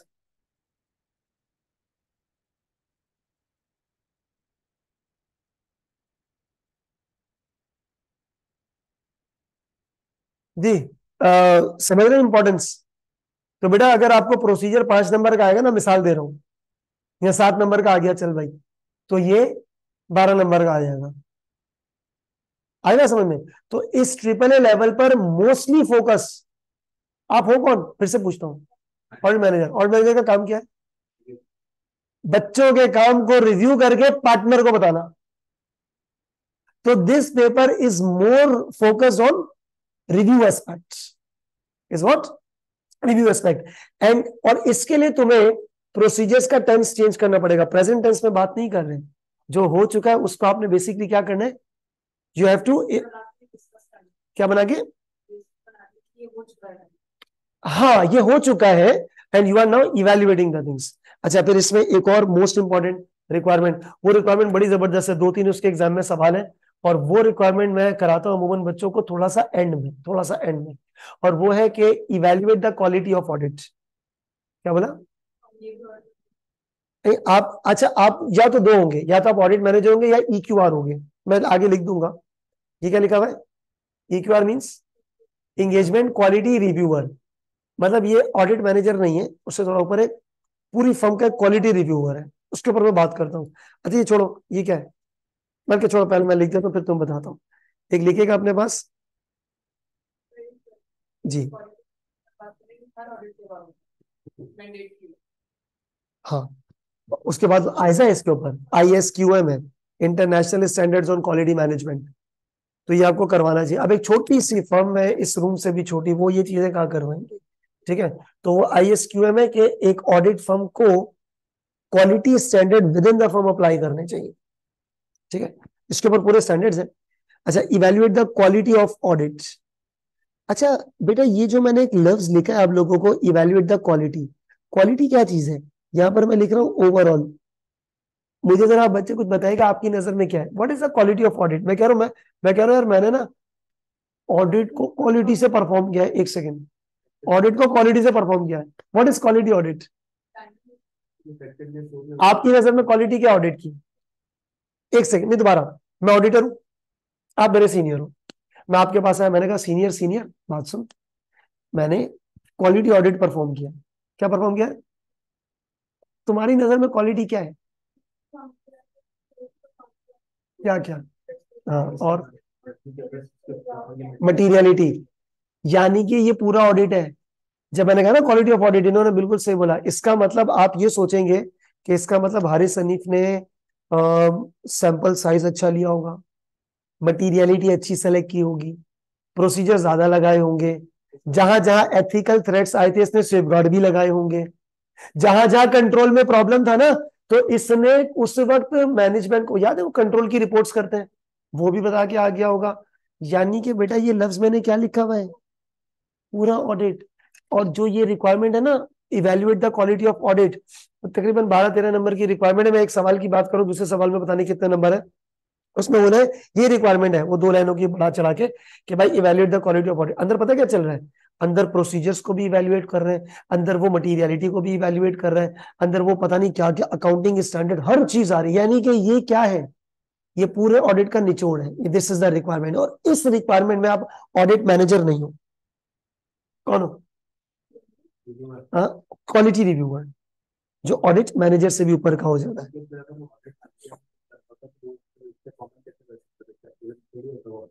हाँ एग्जैक्टली exactly. क्योंकि वो तो मटेरियलिटी लेवल तो ऑडिट मैनेजर ने चेक किया ना, ये क्वालिटी वाला है, ये इससे भी ऊपर का दर्जा है। अच्छा इसके बाद, जी अरसलान भाई ये आपने सही लिखा। अच्छा इसके बाद जरा लिखिएगा इसमें, यार कुछ स्पेसिफिक मैटर्स भी आते हैं, स्पेसिफिक मैटर्स लाइक एग्जांपल,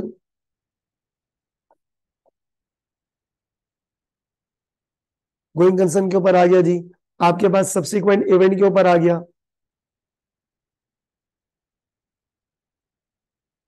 क्या चीज, यहां पर भी ये चीज है ये। अभी यहां पर जो है ना, वो थोड़ा अलग ही लेवल से आ जाता है, ज्यादा अपर लेवल का सवाल होगा।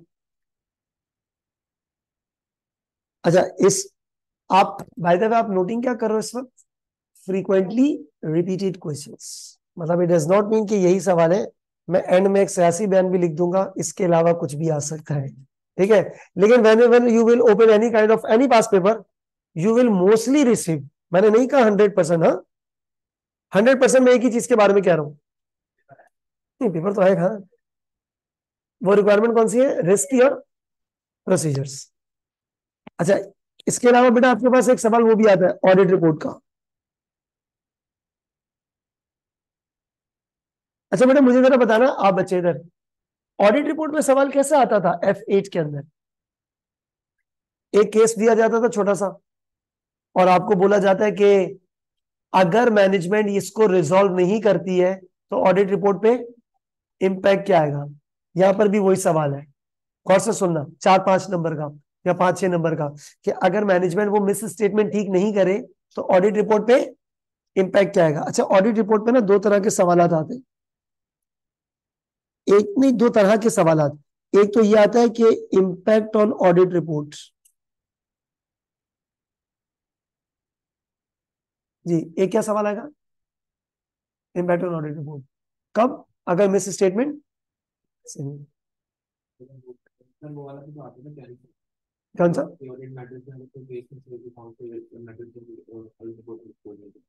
हाँ वो जो आप कह रहे हो ना, वो ये सेकंड रिक्वायरमेंट का हिस्सा है, वो बता रहा हूं क्या। अब अगेन, आप ऑडिट मैनेजर हो, मैं ऑडिट सुपरवाइजर हूं, मैंने ऑडिट रिपोर्ट का ड्राफ्ट किया हुआ है, क्या किया हुआ है, आप कौन है again, still who are you, audit manager, मैं सुपरवाइजर हूँ, ऑडिट सुपरवाइजर, आपने मुझे बोला हारिस भाई जरा ऑडिट रिपोर्ट ड्राफ्ट तो करके दो, थोड़ा बहुत याद है, धुंधला धुंधला सही, title addressee opinion basis paragraph, ये तमाम चीजें, मैं हारिस, मैंने ऑडिट रिपोर्ट तैयार कर दी, आप कौन, मैनेजर, मैंने कहा मैनेजर ये ले पकड़ ऑडिट रिपोर्ट, फिर तुमने इसको रिव्यू करना है और जाके पार्टनर को देनी है, किसको देनी है। अब सवाल क्या है, सवाल है critically evaluate the audit report drafted by supervisor, critically evaluate the what's, draft by supervisor. जैसे मिसाल, मैं ऑडिट सुपरवाइजर हूँ, सारा जूनियर हूँ, आप सीनियर हो, मैनेजर हो, मैंने ऑडिट रिपोर्ट तैयार की, मैंने लिखी auditor report to the board of directors of ABC limited, opinion, आगे पूरा, मिस्टेक क्या किया, audit report to the board of directors नहीं होती भाई, किसको होती है, टू द शेयर होल्डर्स। तो आप मुझे बोला कि ओ भाई ऑडिट रिपोर्ट तो शेयर होल्डर को देते हैं, तूने डायरेक्टर लिख दिया है, उसको काट और सही कर, यानी कि आपके सामने सुपरवाइजर ने ऑडिट रिपोर्ट को ड्राफ्ट किया है और आपने क्या करना है, अगेन रिव्यू करना है, किसको रिव्यू करना है, ऑडिट रिपोर्ट। आप बोलोगे यार ये मैंने पार्टनर को देनी है, और जब पार्टनर के पास थोड़ी टाइम होता है वो टाइप करने का, ये टाइपिंग करने के लिए आपने काम किसको दिया, सुपरवाइजर का। मैं सुपरवाइजर हूं, आपने मुझे बोला आरएस भाई टाइप करो ऑडिट रिपोर्ट, मैंने ऑडिट रिपोर्ट कर दी, आप उसको चेक कर रहे हो, and that's called critical evaluation of audit report. बेटा ये जरूर लिख लीजिएगा, एक्सक्यूज मी, ऊपर की रिक्वायरमेंट से लिख लेना, ये क्वालिटी वाली जरूर लिख लीजिएगा जो मिसिंग हो गई। अच्छा क्रिटिकल इवैल्यूएशन ऑफ क्या बोला मैंने, अच्छा हमारे आपने जो बोला ना कि कैम का की ऑडिट मैटर का, वो इसी के अंदर भी आ जाएगी चीजें। अब मुझे बात बताओ, सुनो, एक्सक्यूज मी, इंतहाई दर्जे का ये भी आसान टॉपिक है, ऑडिट रिपोर्ट, अच्छा पेपर में आएगा ही आएगा ऑडिट रिपोर्ट, आपको कहीं ना कहीं इसका एस्पेक्ट नजर आएगा, कितने नंबर का वो मैं नहीं कह सकता, आएगा जरूर, और इंतहाई दर्जे की आसान चीज है। चंद मैं आपको चीजें बताऊंगा, आप कोई भी पास्ट पेपर उठा के देख लें, यही चीजें आपके पास आ रही होती हैं। नेक्स्ट, एक्सक्यूज मी, इधर बेटा, ये मैंने क्या लिखा, ये मेरी सियासी बयान है। इसके अलावा क्या आएगा भाई? ड्यू डिलिजेंस आ गया, फॉरेंसिक ऑडिट आ गया। एक सवाल था माजी में, एक नॉर्मल लेंथ का एक पैराग्राफ था, एक दो पैराग्राफ, रिक्वायरमेंट सुनो। ऑडिटर हो तुम भाई, मनी लॉन्ड्रिंग की इंडिकेशंस बता दो। किसकी इंडिकेशंस बता दो? और वो तुम्हें बतानी नहीं है, एक्सप्लेन करनी है। क्या करनी है? एक्सप्लेन करनी है कि यार ये फैक्टर है, तो मनी लॉन्ड्रिंग के ऐसे चांसेस है, ये होता है, और ये तो दैट्स इट, खत्म। तो आपके पास हो सकता है इस किस्म की कोई रिक्वायरमेंट आ जाए। तो ये मैंने एक सियासी लफ्ज लिखा है, क्या लिखा हुआ है? Other areas. वो कौन से हैं भाई मुझे नहीं पता, हाँ ऐसे लिख देता हूँ, ये लो, लाइक अदर असाइनमेंट्स।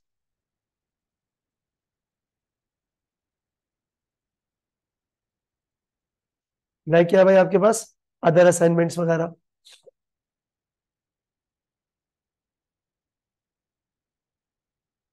लाइक क्या आपके पास? अदर असाइनमेंट्स कुछ भी। तो आप देखें, एक चीज है ना, यहां पर जरूर लिखिएगा, एक्सक्यूज मी, कहीं साइड पर लिख लीजिएगा,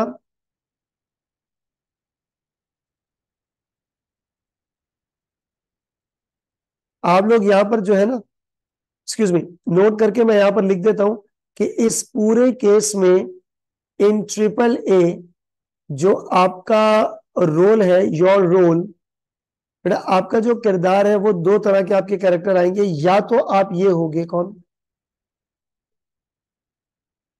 ऑडिट मैनेजर। या तो फिर आप होंगे EQR, इंगेजमेंट क्वालिटी रिव्यूअर। आपने अपना कैरेक्टर जो है ना वो लाजमी समझना है। जी जैनब, आपको दिख गया ये? जैनब जाफरी, आपको दिख गया ये वर्किंग पेपर वाली रिक्वायरमेंट, या पिछले पेज की बात कर रही हैं आप?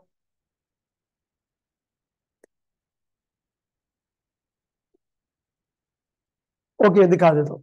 बेटा आपका यहाँ पर रोल क्या है? या तो आप ऑडिट मैनेजर होंगे, या कौन होंगे? EQR। बेटा EQR कौन? Engagement quality reviewer.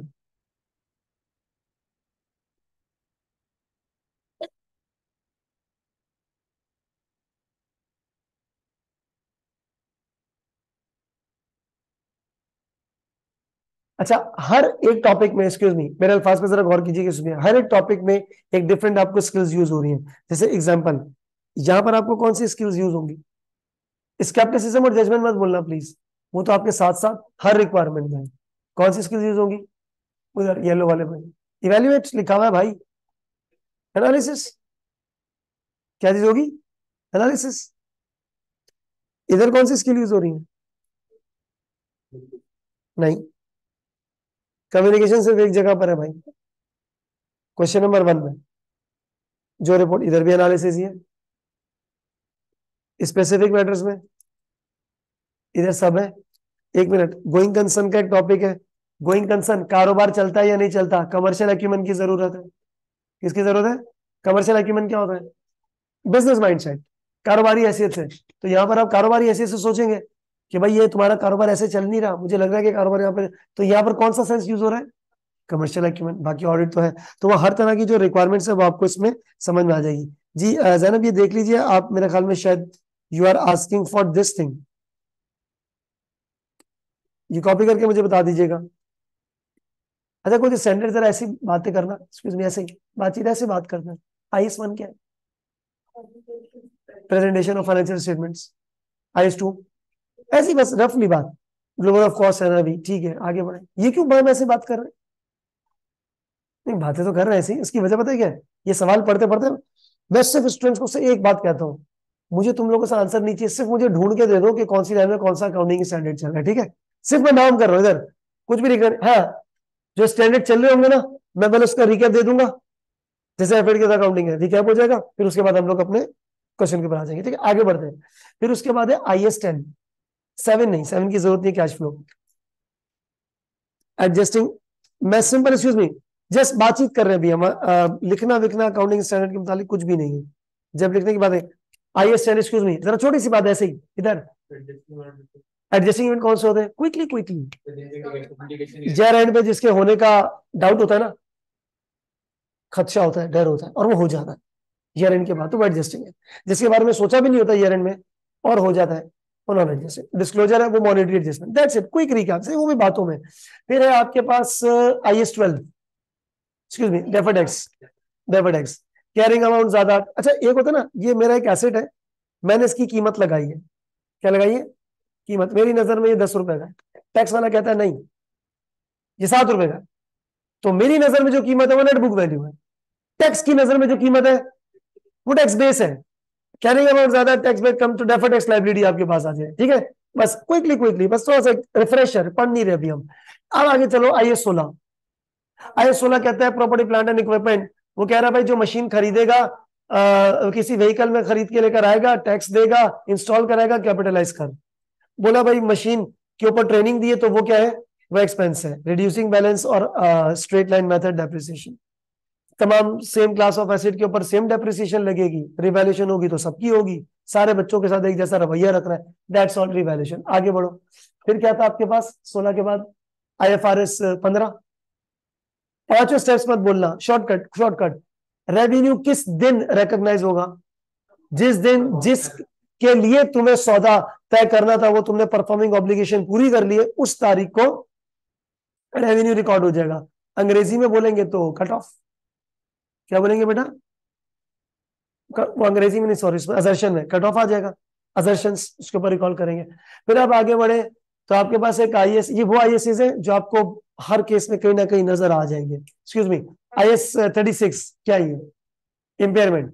इम्पेयरमेंट कहते हैं भाई वो मशीन से ही काम नहीं कर रही, मैकेनिक आया उसने बोला खराब हो गई है, अब ये तो भाई 40 की बिकेगी, बस जबकि मेरी नजर में 60 रुपए इसकी नेटबुक वैल्यू है, बिक रही है 40 पे।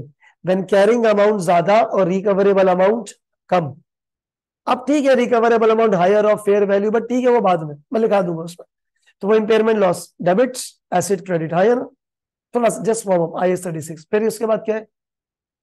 IS 37 provision liability contingencies, outflow के चांसेस पॉसिबल है, डिस्क्लोजर है, प्रोबेबल है, तो वो ठीक है। आगे इसमें भी कुछ रूल्स हैं क्या, कुछ कुछ चीजों के प्रोविजन नहीं बनते। 38 क्या है आपके पास?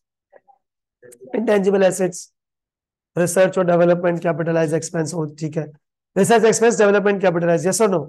Then move on. IS 40 ये क्या आपके पास? इन्वेस्टमेंट प्रॉपर्टी वाला IS कहां पर लगता है? जब मैंने कोई प्रॉपर्टी परचेज की और मैं उसको यूज कर रहा हूं, नहीं, कैपिटल एप्रिसिएशन के लिए या फिर, ठीक है, उसके भी अपने ट्रीटमेंट है। IS 41 पे चले जाए, ये क्या आपके पास? बायोलॉजिकल एसिड्स, मतलब अगर वो एप्पल अगर लगा हुआ है अभी इसमें, अगर आपने उसको तोड़ लिया फिर वो क्या है? देन वो इन्वेंट्री बन जाती है, ठीक है ना। खैर उसके ऊपर हम बात कर लेंगे। आगे बढ़ो भाई, आपके पास आ जाता है IFRS 3, बिजनेस कॉम्बिनेशन। सर वो कॉस्ट ऑफ इन्वेस्टमेंट और fair value NCA, fair value of asset minus करते गुडविल आ जाती है, ठीक है। एक सवाल में तो बकायदा गुडविल दी है और इतनी लंबी चौड़ी उसकी डेफिनेशन है और उसकी डिस्क्रिप्शन है, बोलते हैं ऑडिट रिस्क निकालो उसके ऊपर, बाद में उसमें बात करेंगे। IFRS 10 है कंसोलिडेशन, कंसोलिडेशन है, कुछ याद है थोड़ा बहुत? स्टेप एक्विजिशन भी होती है, कुछ स्टेप डिस्पोजल वगैरह, ये छोटी छोटी चीजें इतनी बड़ी होती है, खैर खत्म ही नहीं हो रही होती। अच्छा उसके बाद आप आगे बढ़े, नहीं मतलब ये इस तरह की चीजें हमारे पास। अच्छा एक चीज में बताओ, ऑडिट में क्या होता है, ISS की डिटेल नहीं, एक तो ISS के मेन पॉइंट्स होते हैं, क्या होते हैं वो मेन पॉइंट्स आपको आने चाहिए। I have got a very good summary of ISS, वो मेरे फोन में या इस पे मोबाइल में, वो मैं आप लोग को सेंड कर दूंगा। और वो समरी मैंने नहीं बनाई, ठीक है, सिंपल एक बच्चे ने कंपाइल करके दी थी, कहां से? BPP की वर्कबुक से, बेहतरीन। आप लोगों ने SBR का रजिस्टर आपके अपने हाथ का लिखा हुआ है ना, पता है क्या करना है? एक्सक्यूज मी, आजकल में SBR का रजिस्टर खोलना, बस ऐसे पढ़ना नहीं, हल्का हल्का जरा ओवरव्यू देखते रहना, उसमें डूब नहीं जाना, एक्सक्यूज मी, बाहर निकल आना, ऊपर जरा स्विमिंग करनी है जितना आप एडजस्ट कर सको, हल्का फुल्का। अच्छा वो गुड समरी पता है क्या है आपको? तो वो BPP की वर्कबुक होती है, एंड में स्केच की फॉर्म में शॉर्टकट्स लिखा हुआ है, तो वो सारी ISS की समरी है। I will forward you people, अभी नहीं बाद में उसको आपको दे दूंगा, मेरे पास इसमें है, जो व्हाट्सएप ग्रुप बनेगा उसमें दे दूंगा, वो आपने लाजमी पढ़नी है। अच्छा फिर और कौन कौन सा ISS में आपके पास? 19 है, employment benefits, current service cost, past service cost और इंटरेस्ट एक्सपेंस वगैरह। फिर उन इन चीजों की कीमत एक एक्चुरियल लगाता है।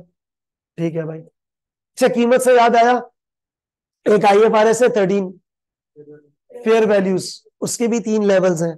ये चीज एक्टिवली मार्केट में बिकती है, तो ये फॉरेन ऑब्जर्वेबल लेवल है। ठीक है, फेयर वैल्यू है आपके पास। Then there is IFRS 9, financial instruments. IS 21, borrowing cost, sorry IS 23 borrowing cost, IS 23 sorry borrowing cost. Borrowing cost क्या है कि क्वालिफाइंग एसिड के लिए आपने वो जो लोन लिया है और उस पर इंटरेस्ट देना, वो कैपिटलाइज लगेगा। सिंपल है, जब तक वो एसिड तैयार नहीं हो जाए। जिधर तैयार हुआ, अच्छा दो चीजें, एक होता है रेडी टू यूज और actual use. Ready to use था मई में, एक्चुअल यूज था अगस्त में। रेडी टू यूज वो मेरी डेडलाइन, तो यूज कर नहीं कर भाई, रेडी टू यूज हो गए। IS 21 है फॉरेन करेंसी वाला, excuse me, foreign currency, monetary non monetary items. Monetary items वो आपके पास स्पॉट रेट होता है, फिर क्लोजिंग रेट होता है, डिफरेंस PNL में चला जाता है। अच्छा भाई, एक्सचेंज गेन या लॉस के नाम से, आई ना समझ में। दीज आर द थिंग्स जो कि हमें कहीं ना कहीं घूम फिर के नजर आ रहे होंगे। It is very much important कि you should have a very quick recap of the accounting standards, और वो इसी हफ्ते में ही होना है, अगले हफ्ते में। ठीक है, मतलब अपनी एक बस छोटे से काम ये करना, SBR का जो आपका रजिस्टर जो आपने अपने हाथ से मेंटेन किया, वो हल्का फुल्का सा आजकल में ही गो थ्रू कर रहे हैं। ठीक है, ताकि वो हम सवाल में यही चीजें आएंगी, इसी को हमने लेकर चलना होगा। सही है, तो आज अभी यहीं तक रखते हैं। अगली क्लास में हम लोग फाइनली जो है ना वो टॉपिक से स्टार्ट करेंगे, और हम स्टार्ट करेंगे यहां से। क्या स्टार्ट करेंगे? Planning phase. और प्लानिंग फेज में, बल्कि एक्सक्यूज मी बेटा, ये स्टार्ट करेंगे प्लानिंग एंड, यानी कि इन शॉर्ट वर्ड्स कौन सी रिक्वायरमेंट्स, रिस्क और प्रोसीजर्स, और इसमें अकाउंटिंग स्टैंडर्ड्स घूम रहे होंगे। अच्छा, आपको क्या लगता है ये वाली जो रिक्वायरमेंट है, ये देखिएगा जरा, ये क्या लिखा हुआ है? इसमें भी अकाउंटिंग स्टैंडर्ड्स है। इसमें भी क्या है? आप बोलोगे अरे अकाउंटिंग स्टैंडर्ड ये कहता है, तुम ये तो सबूत लेकर नहीं आए। ठीक है, वो इवैल्यूएशन वगैरह करने में। इधर भी accounting standards, accounting audit, audit accounting, यही दुनिया है हम लोगों की ना थोड़े टाइम के लिए। ठीक है, तो बाकी जो एक्सक्यूज मी, अच्छा आप लोगों को डेज पता है एक्सक्यूज मी कौन कौन सा? मंडे, वेडनेसडे और फ्राइडे। ठीक है, चौथी क्लास या तो ट्यूसडे होगी या थर्सडे होगी। वो कुछ टाइम की एडजस्टमेंट्स देखकर, सर फहीम तो भी चले गए, वो फिर मैं आपको बाद में बता दूंगा। अभी जो हमारी क्लास होगी नेक्स्ट होगी मंडे को, सेम टाइमिंग पे, शाम में 6:30 बजे। ठीक है, चले जी, अगली क्लास में हम लोग उसको टॉपिक पर चर्चा करते हैं। ठीक है जी, खुदा हाफिज।